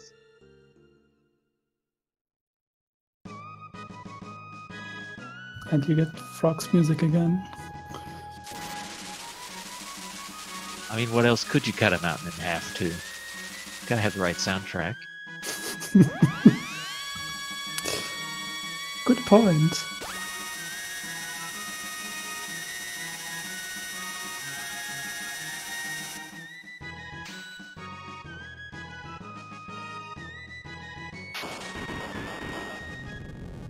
Also in those cutscenes you learn about Frog's past and history and all that stuff, which we've seen quite a bit of. Question in chat where the time loss for Chaos at, well, relatively speaking, really came down to our first trip to the future. The Guardian times were a little bit different. The R series is really where he lost most of that gap. I think Dragon Tank was a bit of that as well. Yeah, he was on backup strats for the Dragon Tank, so.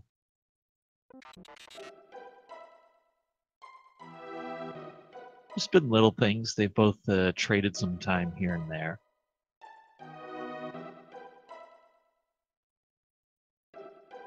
It just adds up over the run. Yeah. Still close enough. You don't have a wide margin of error here.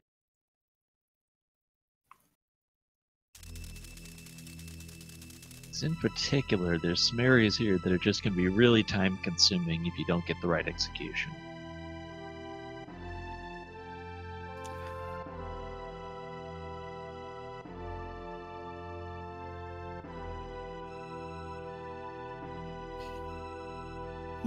and some extra battles.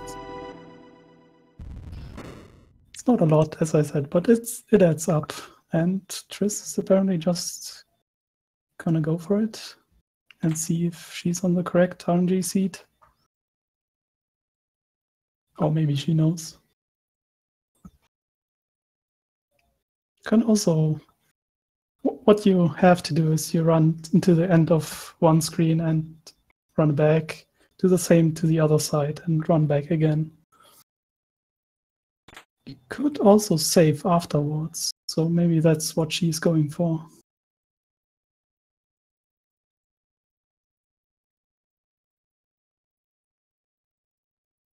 And the sound is still on. The cast is just really silent.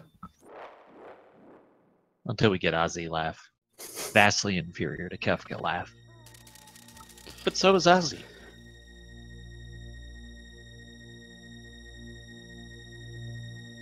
And he's telling you what you have to do in this castle before you get to Magus.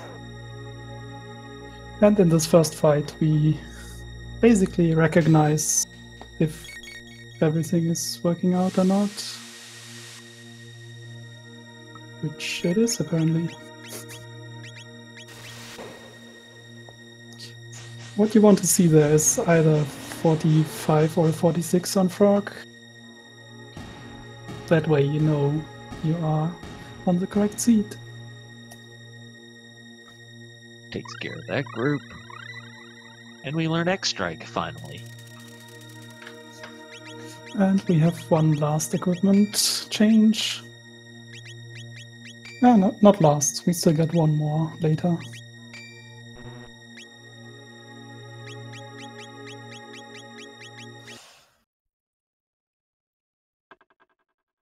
And Triss accidentally equipped the Ruby Vest on Chrono. I believe she didn't have any helmets left over, so she has to restart. So there you go. You still have to execute all the way to the end. So what you want to do there is you want to equip the Ruby Vest on Frog, give him the Berserker, unequip his helmet, and give Chrono the Power Scarf to set up the flea fight correctly.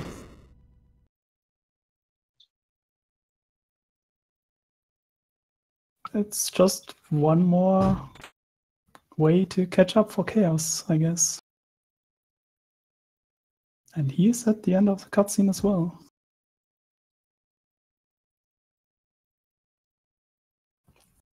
Yeah, so probably they could potentially high five in one or two of these fights.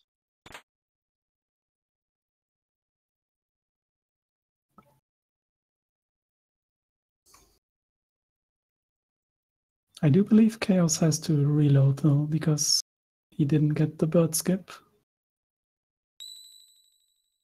Good point. Guess we'll find out here.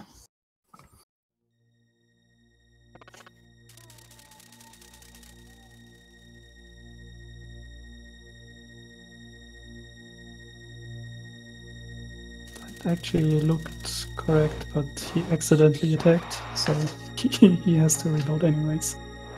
It's no big deal. It's a fairly lenient reload. You have like 1.5 to 2.4 seconds. Glenn, don't worry, you don't need to learn magic.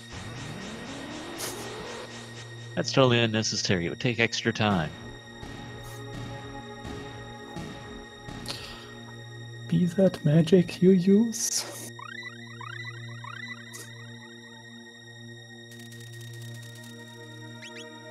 There's the reset.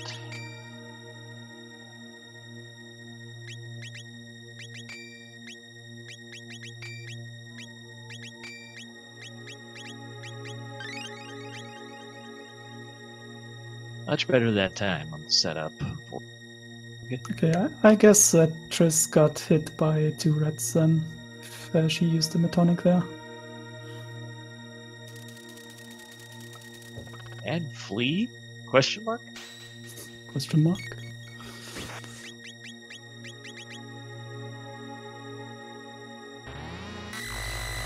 Do you want to explain the flea fight, or should I do it? Oh, you go right ahead. It's very strange, but alright. You equip Berserker and it works. Yeah. No, actually, frog speed is the same as flea speed. And if you equip him with the Berserker, for some reason his attacks take priority. So you only see flea attack at the start once. And if you let the fight roll too long, then flea also attacks again. But with our setup, we basically only see this one attack. And then frog gets to just wail on flea for 16 attacks. And after that we have to take some actions. 4,120 HP here, so chipping away at it with every Berserk hit.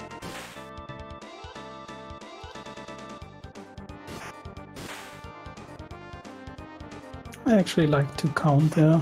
Keeps me busy while doing nothing. Other people like to watch out for 4 normal attacks followed by crit, or just the music loop. Because you can take a break here. It's kind of risky, but you can do it.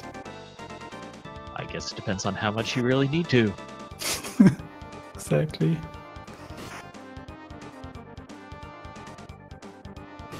Chaos gets past the first fight. And now sets up the equipment for Flea.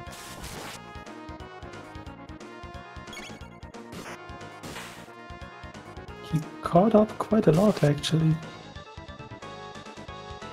And that's the Flea fight. 147 for Triss.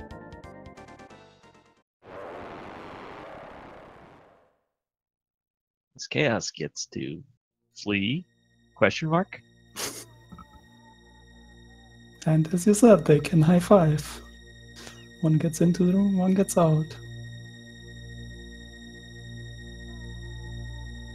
Had a room high five, not a fight high five. But Close if enough. everything goes well, they'll be in Magus at the same time.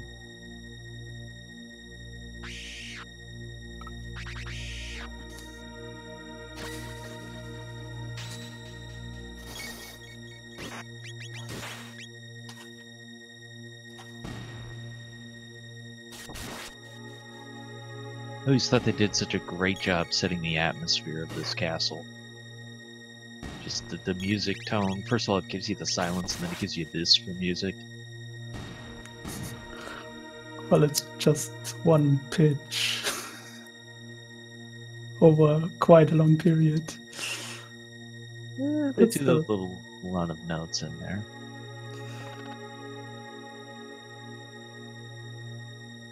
Still nice to set the mood. I agree. It's not nice if you speedrun this game a lot. So here we go with Slash. Phase 1, 3,200 hit points. Phase 2, things get really interesting.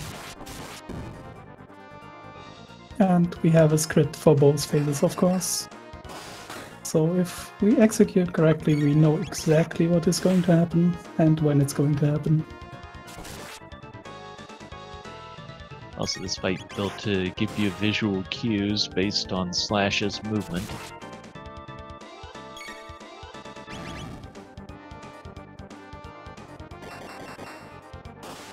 He prefers a lot of physical attacks, so this is one of the more damaging encounters. He still likes to use Slash quite a bit, and Slash is considered magic.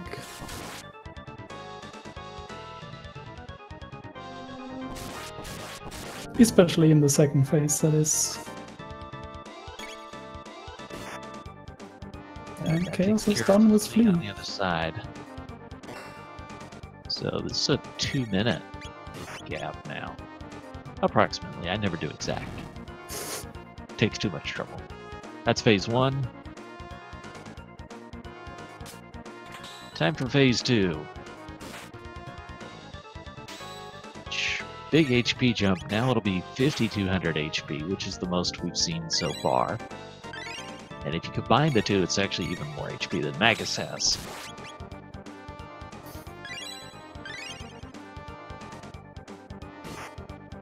And the main thing we need to watch out for here is at the end of the fight, or close to the end, Slash goes into this counter stance, I would say. So every time you hit him there, he counters. And we want to maximize the crits Frog gets. Which is why you see us sometimes wait, sometimes do nothing. Both runners on Slash.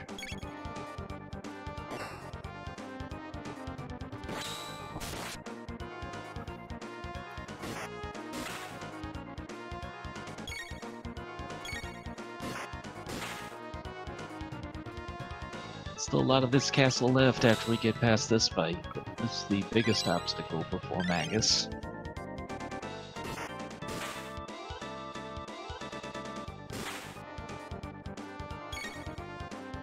And for this fight, we try to have Frog take a lot of the physical hits, because he's the only one in our party that has armor. He has the Ruby Vest.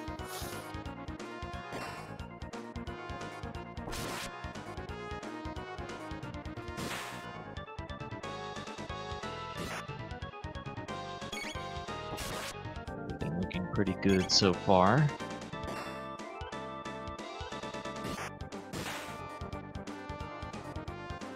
Yes, indeed. There we go.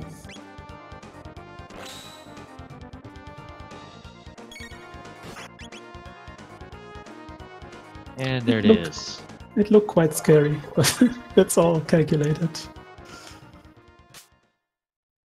And you set Chrono to Slash for fleeing in battles, because if you're on items and hold L and R, you just scroll the items. We don't want that. And Finally upgrades his weapon. yep. Last equipment change. They were almost in the exact same fight at the same time. And there you have seen it. Triss was standing on the save point, but the save point didn't let her use the shelter. Chaos now on phase 2.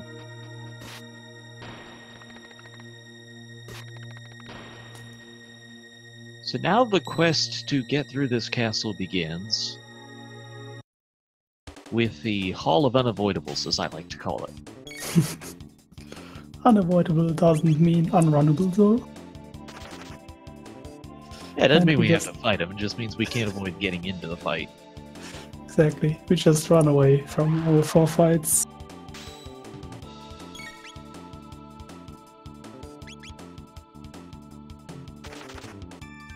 It also contrasts it with a different location we're going to see in a little bit.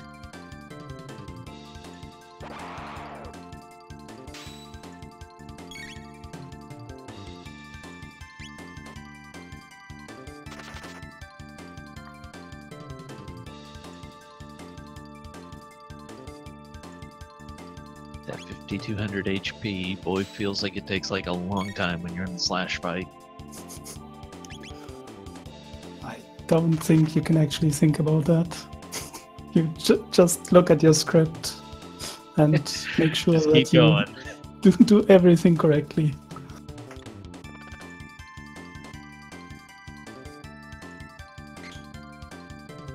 Keep calm and frog berserk on.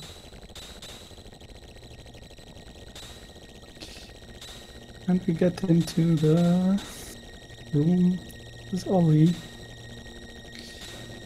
You basically have to wait for the sparks to disappear, then you can safely run through there. Even though it looks like they would hit you. And that's a 154 victory over Slash for Chaos. Okay, the staircase brings up one of the most interesting areas to skip encounters. Just don't touch the rolly. That easy. Just don't touch the rolly. I mean, you technically touch it, but you don't move while touching it. Well, that's it touching you. True, true. Very nice trap room there by Triss. Alright, this is the trickier one. Again, don't touch the rollies, but don't let the outlaws touch you either. Exactly. And Every time here comes the skip. You gotta take your time, get this right. It's worth the extra time. Well done. Don't get the rolly. Then cut that corner close and perfect. That was very nice outward section. Great movement through there by Triss.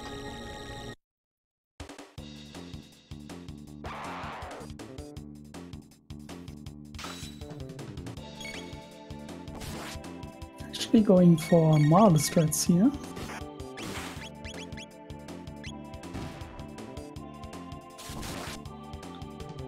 Yeah, those encounters outside are not fun.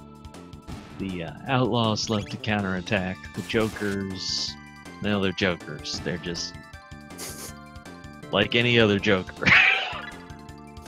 Yeah, especially during a race like this, and you haven't practiced getting into a fight, you normally don't know what to do. And it takes quite a bit of time. Ooh. Chaos off a little bit there. Well,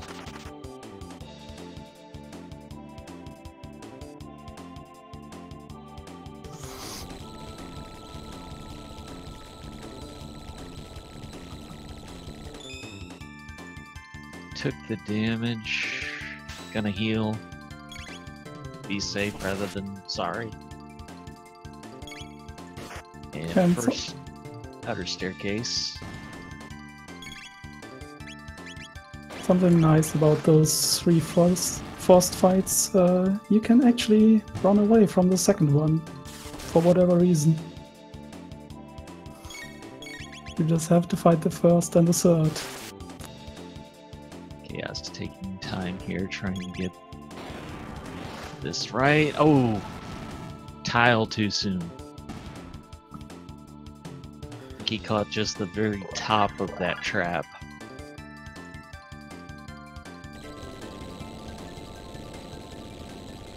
Yeah, that means he has to fight the dissidents and hopefully knows where the save points are. Depending on where you fall down, trapdoors, the save points are in the save points and the teleporter points are opposite of each other and at a certain location. I said earlier we had the Hall of Unavoidables. This is the Hall of Completely Avoidable. Yep. As you've seen on Triss' screen. The last one is kind of tricky, I guess, because it only triggers if you face upwards, but not if you face sidewards, which is quite strange. That is not the right space that Chaos went to, so you'd fight blank. I Well, don't even know what we call those. Fake save points, I guess you could say. That works. That's the teleporter. Time for round 2. And much easier once you see the trap. Exactly.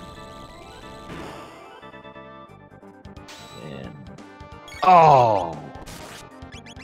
Just missed it. Yeah, and you can't run away from that fight, sadly. Yeah, you got the juggler in here and the outlaw. The outlaw loves to counterattack if you don't kill him.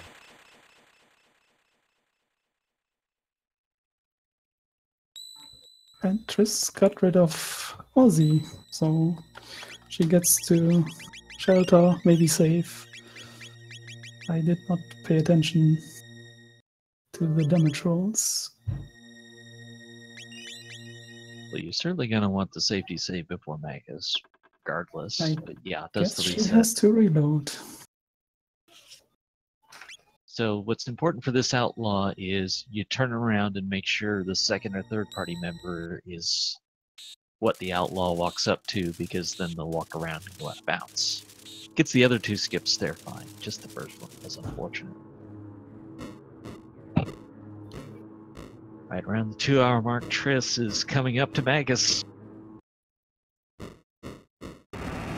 Here we go. Chat, give us some hype here. It's Magus. I really love the Magus music.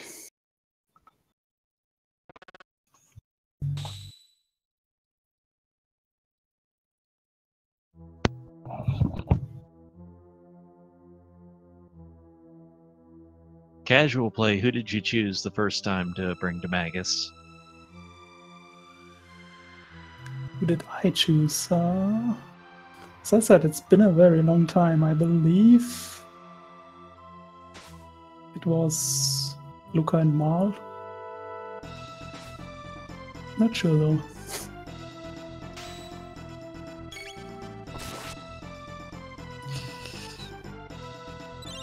I think I had Marl the first time and then changed to Luca. Triss wants to reset there. You don't want a 27 there. Never. I had that in my race. You get a lot of fires and you don't want fires. That reload is very tight. You have like 2.45 to 2.7 seconds. You have to hit that time frame. Yeah, so a couple different approaches we've seen people take with that. Some use a GIF image and others use an actual metronome. Yeah.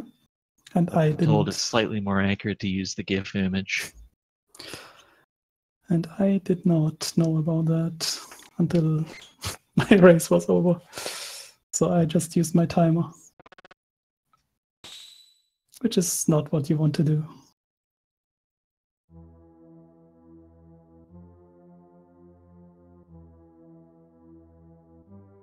All right.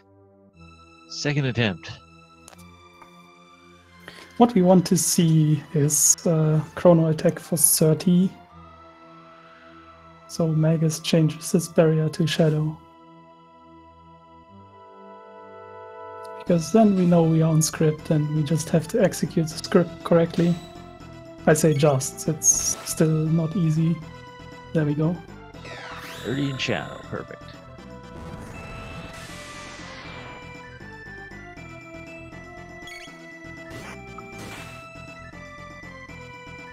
Of course, Masamune first hit will lower the magic defense of Magus, and then you want to use the appropriate tech to damage. Yeah, I think most people didn't know that casually. That the Masamune actually decreases his magic defense. And also that Robo's rocket roll is considered shadow damage. Well, if you talk to Specchio, he tells you that it's shadow damage. If you take your time to do that, yeah.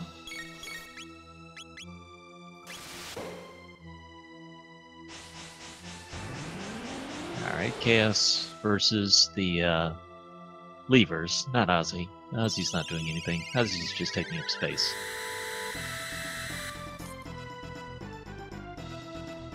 I mean, you can still attack Ozzy there. He just counters. And it hurts a bit.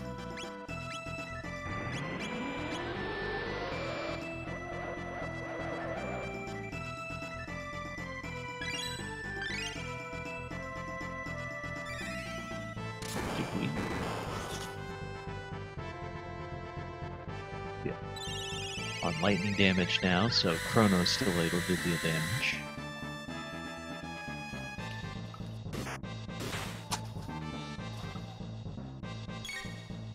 Yeah, and our script makes sure that we either get Shadow, which are the two elements that we actually have in our party right now.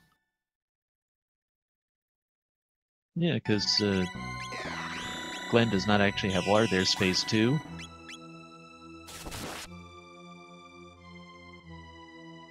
And Triss making sure to pause to probably see where she is in the script.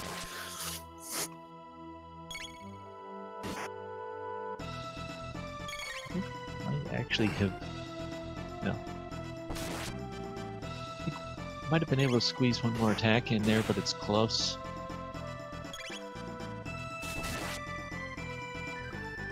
In any event, you gotta chip away at the 6,000. Here comes Dark Matter. Very scary in the normal run, but yeah, a quick glitch and you get...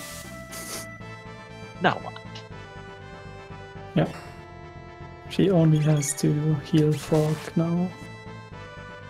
I mean, don't have to, but you can.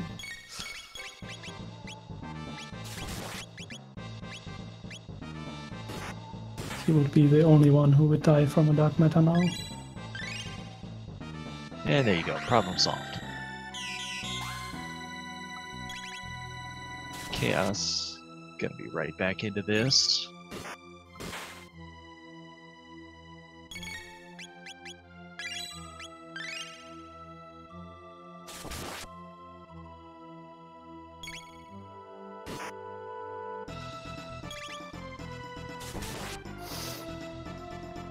And in the second phase, even if you are off script, it doesn't matter too much, because Dark Matter doesn't deal that much damage because of the unequipped glitch, as we said before. So you just spam attacks with Frog, spam slash with Chrono, and either use Robo's punch or just attack with him. Fire on Chaos's side. Still sticking with the fight, didn't reset. Now he does. Yeah. He had to. Two fires are not very nice.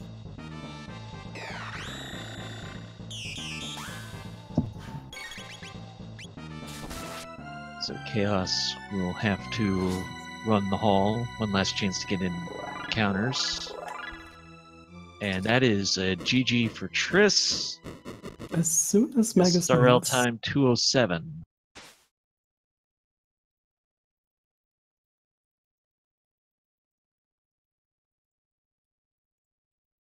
And we'll see Triss in birds. As Chaos will go back in to try and give Magus what for.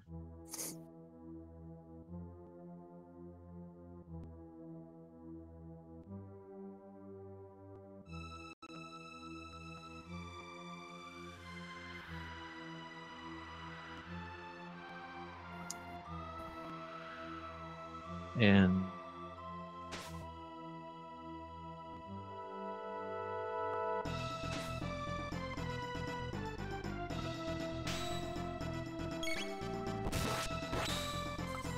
sorry about that.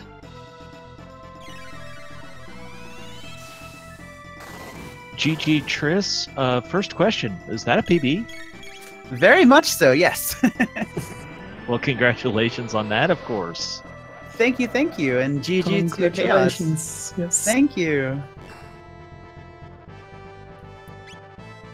Based on the time I had in my notes, I thought you were on that pace, but I did not go for the commentator's curse. Oh, You can watch the VOD, I never mentioned it. I appreciate it so much.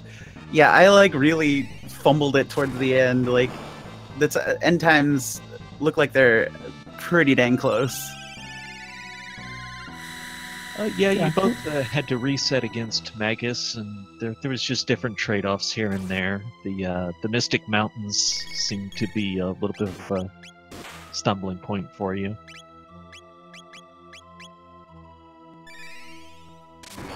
Yeah, I was really surprised. Like, I was pretty sure I'd be off RNG when I messed up like the Reptite fights, but it ended up working out. I think I mentioned that in commentary, but it seems the RNG just fixed itself, as it sometimes likes to. Yeah, thanks to RNG gods. Was still a very nice race, though. Yeah, and I was like, another point where I was like, oh no, was against the Nizbel / Caleb Hart fight.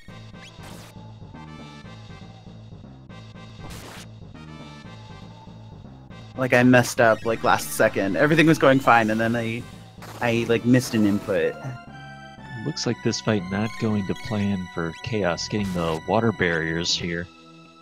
Oh no. Oh, Chaos isn't done yet. No, it's still continuing. Hey, you did win this race, so you advance on in the second chance bracket. Sweet, yeah. You get to face background guy next. Yeah, even though I might have won the race, Chaos definitely won won style points with not only Bobo, but Chrono and Brog, too.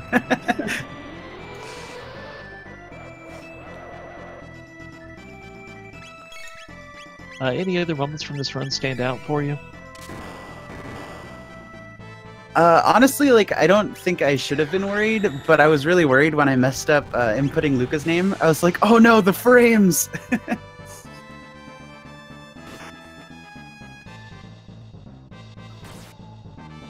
But also, this was the first time that I have played on console.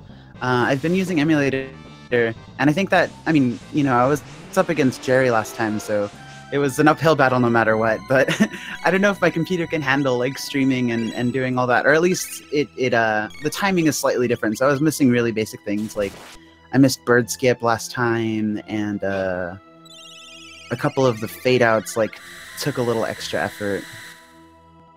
Yeah, if you're not used to then and have to readjust, it's not easy. Yeah. Oh, and the other thing that stuck out, I got a new. I was really happy. Oh yes, you had the first one we saw. Chaos did also get a new. Awesome. Yeah, every race that I've been, well, I mean, I haven't been in that many races, but both races that I've been in have had at least one new. So I'm really happy to be blessed by new. Phase 2 on Chaos side.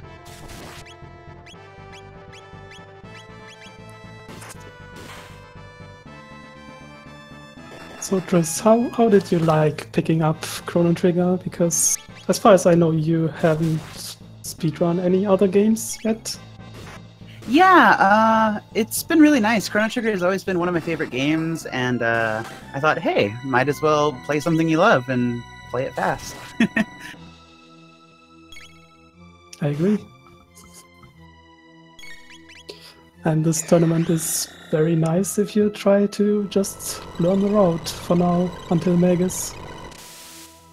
Yeah, it is really nice. Like, I like how, you know, it doesn't diverge too much depending on the different categories. Do you At actually... least up to Magus. Go ahead. Sorry, you were saying? Do you actually plan on picking up one of the categories?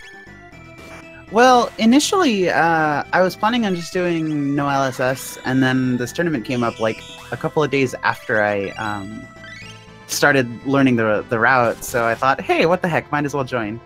And I think I want to at least get a couple of runs, no LSS in, you know, a couple PBs, see how it goes.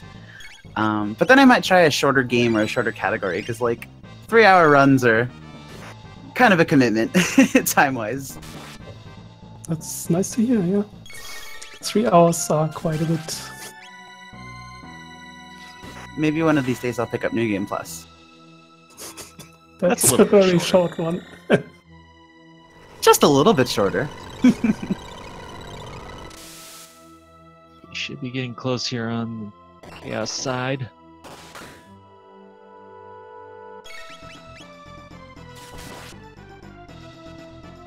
I haven't been counting because I don't try and do math while I'm on Twitch. It'll always betray you. Never count. There it is. There it is. That's a 2:14, so not a PB for Chaos, but still a very good time. Nice race. Let's see. We can get Chaos over here. Also for everyone watching, make sure to follow the runners. And the commentators. Thanks for commentating our race, guys. Always Oh, a I'm pleasure. happy to do it. Thanks for giving us a good show. I don't see. Yes, on Discord. Oh, there we go.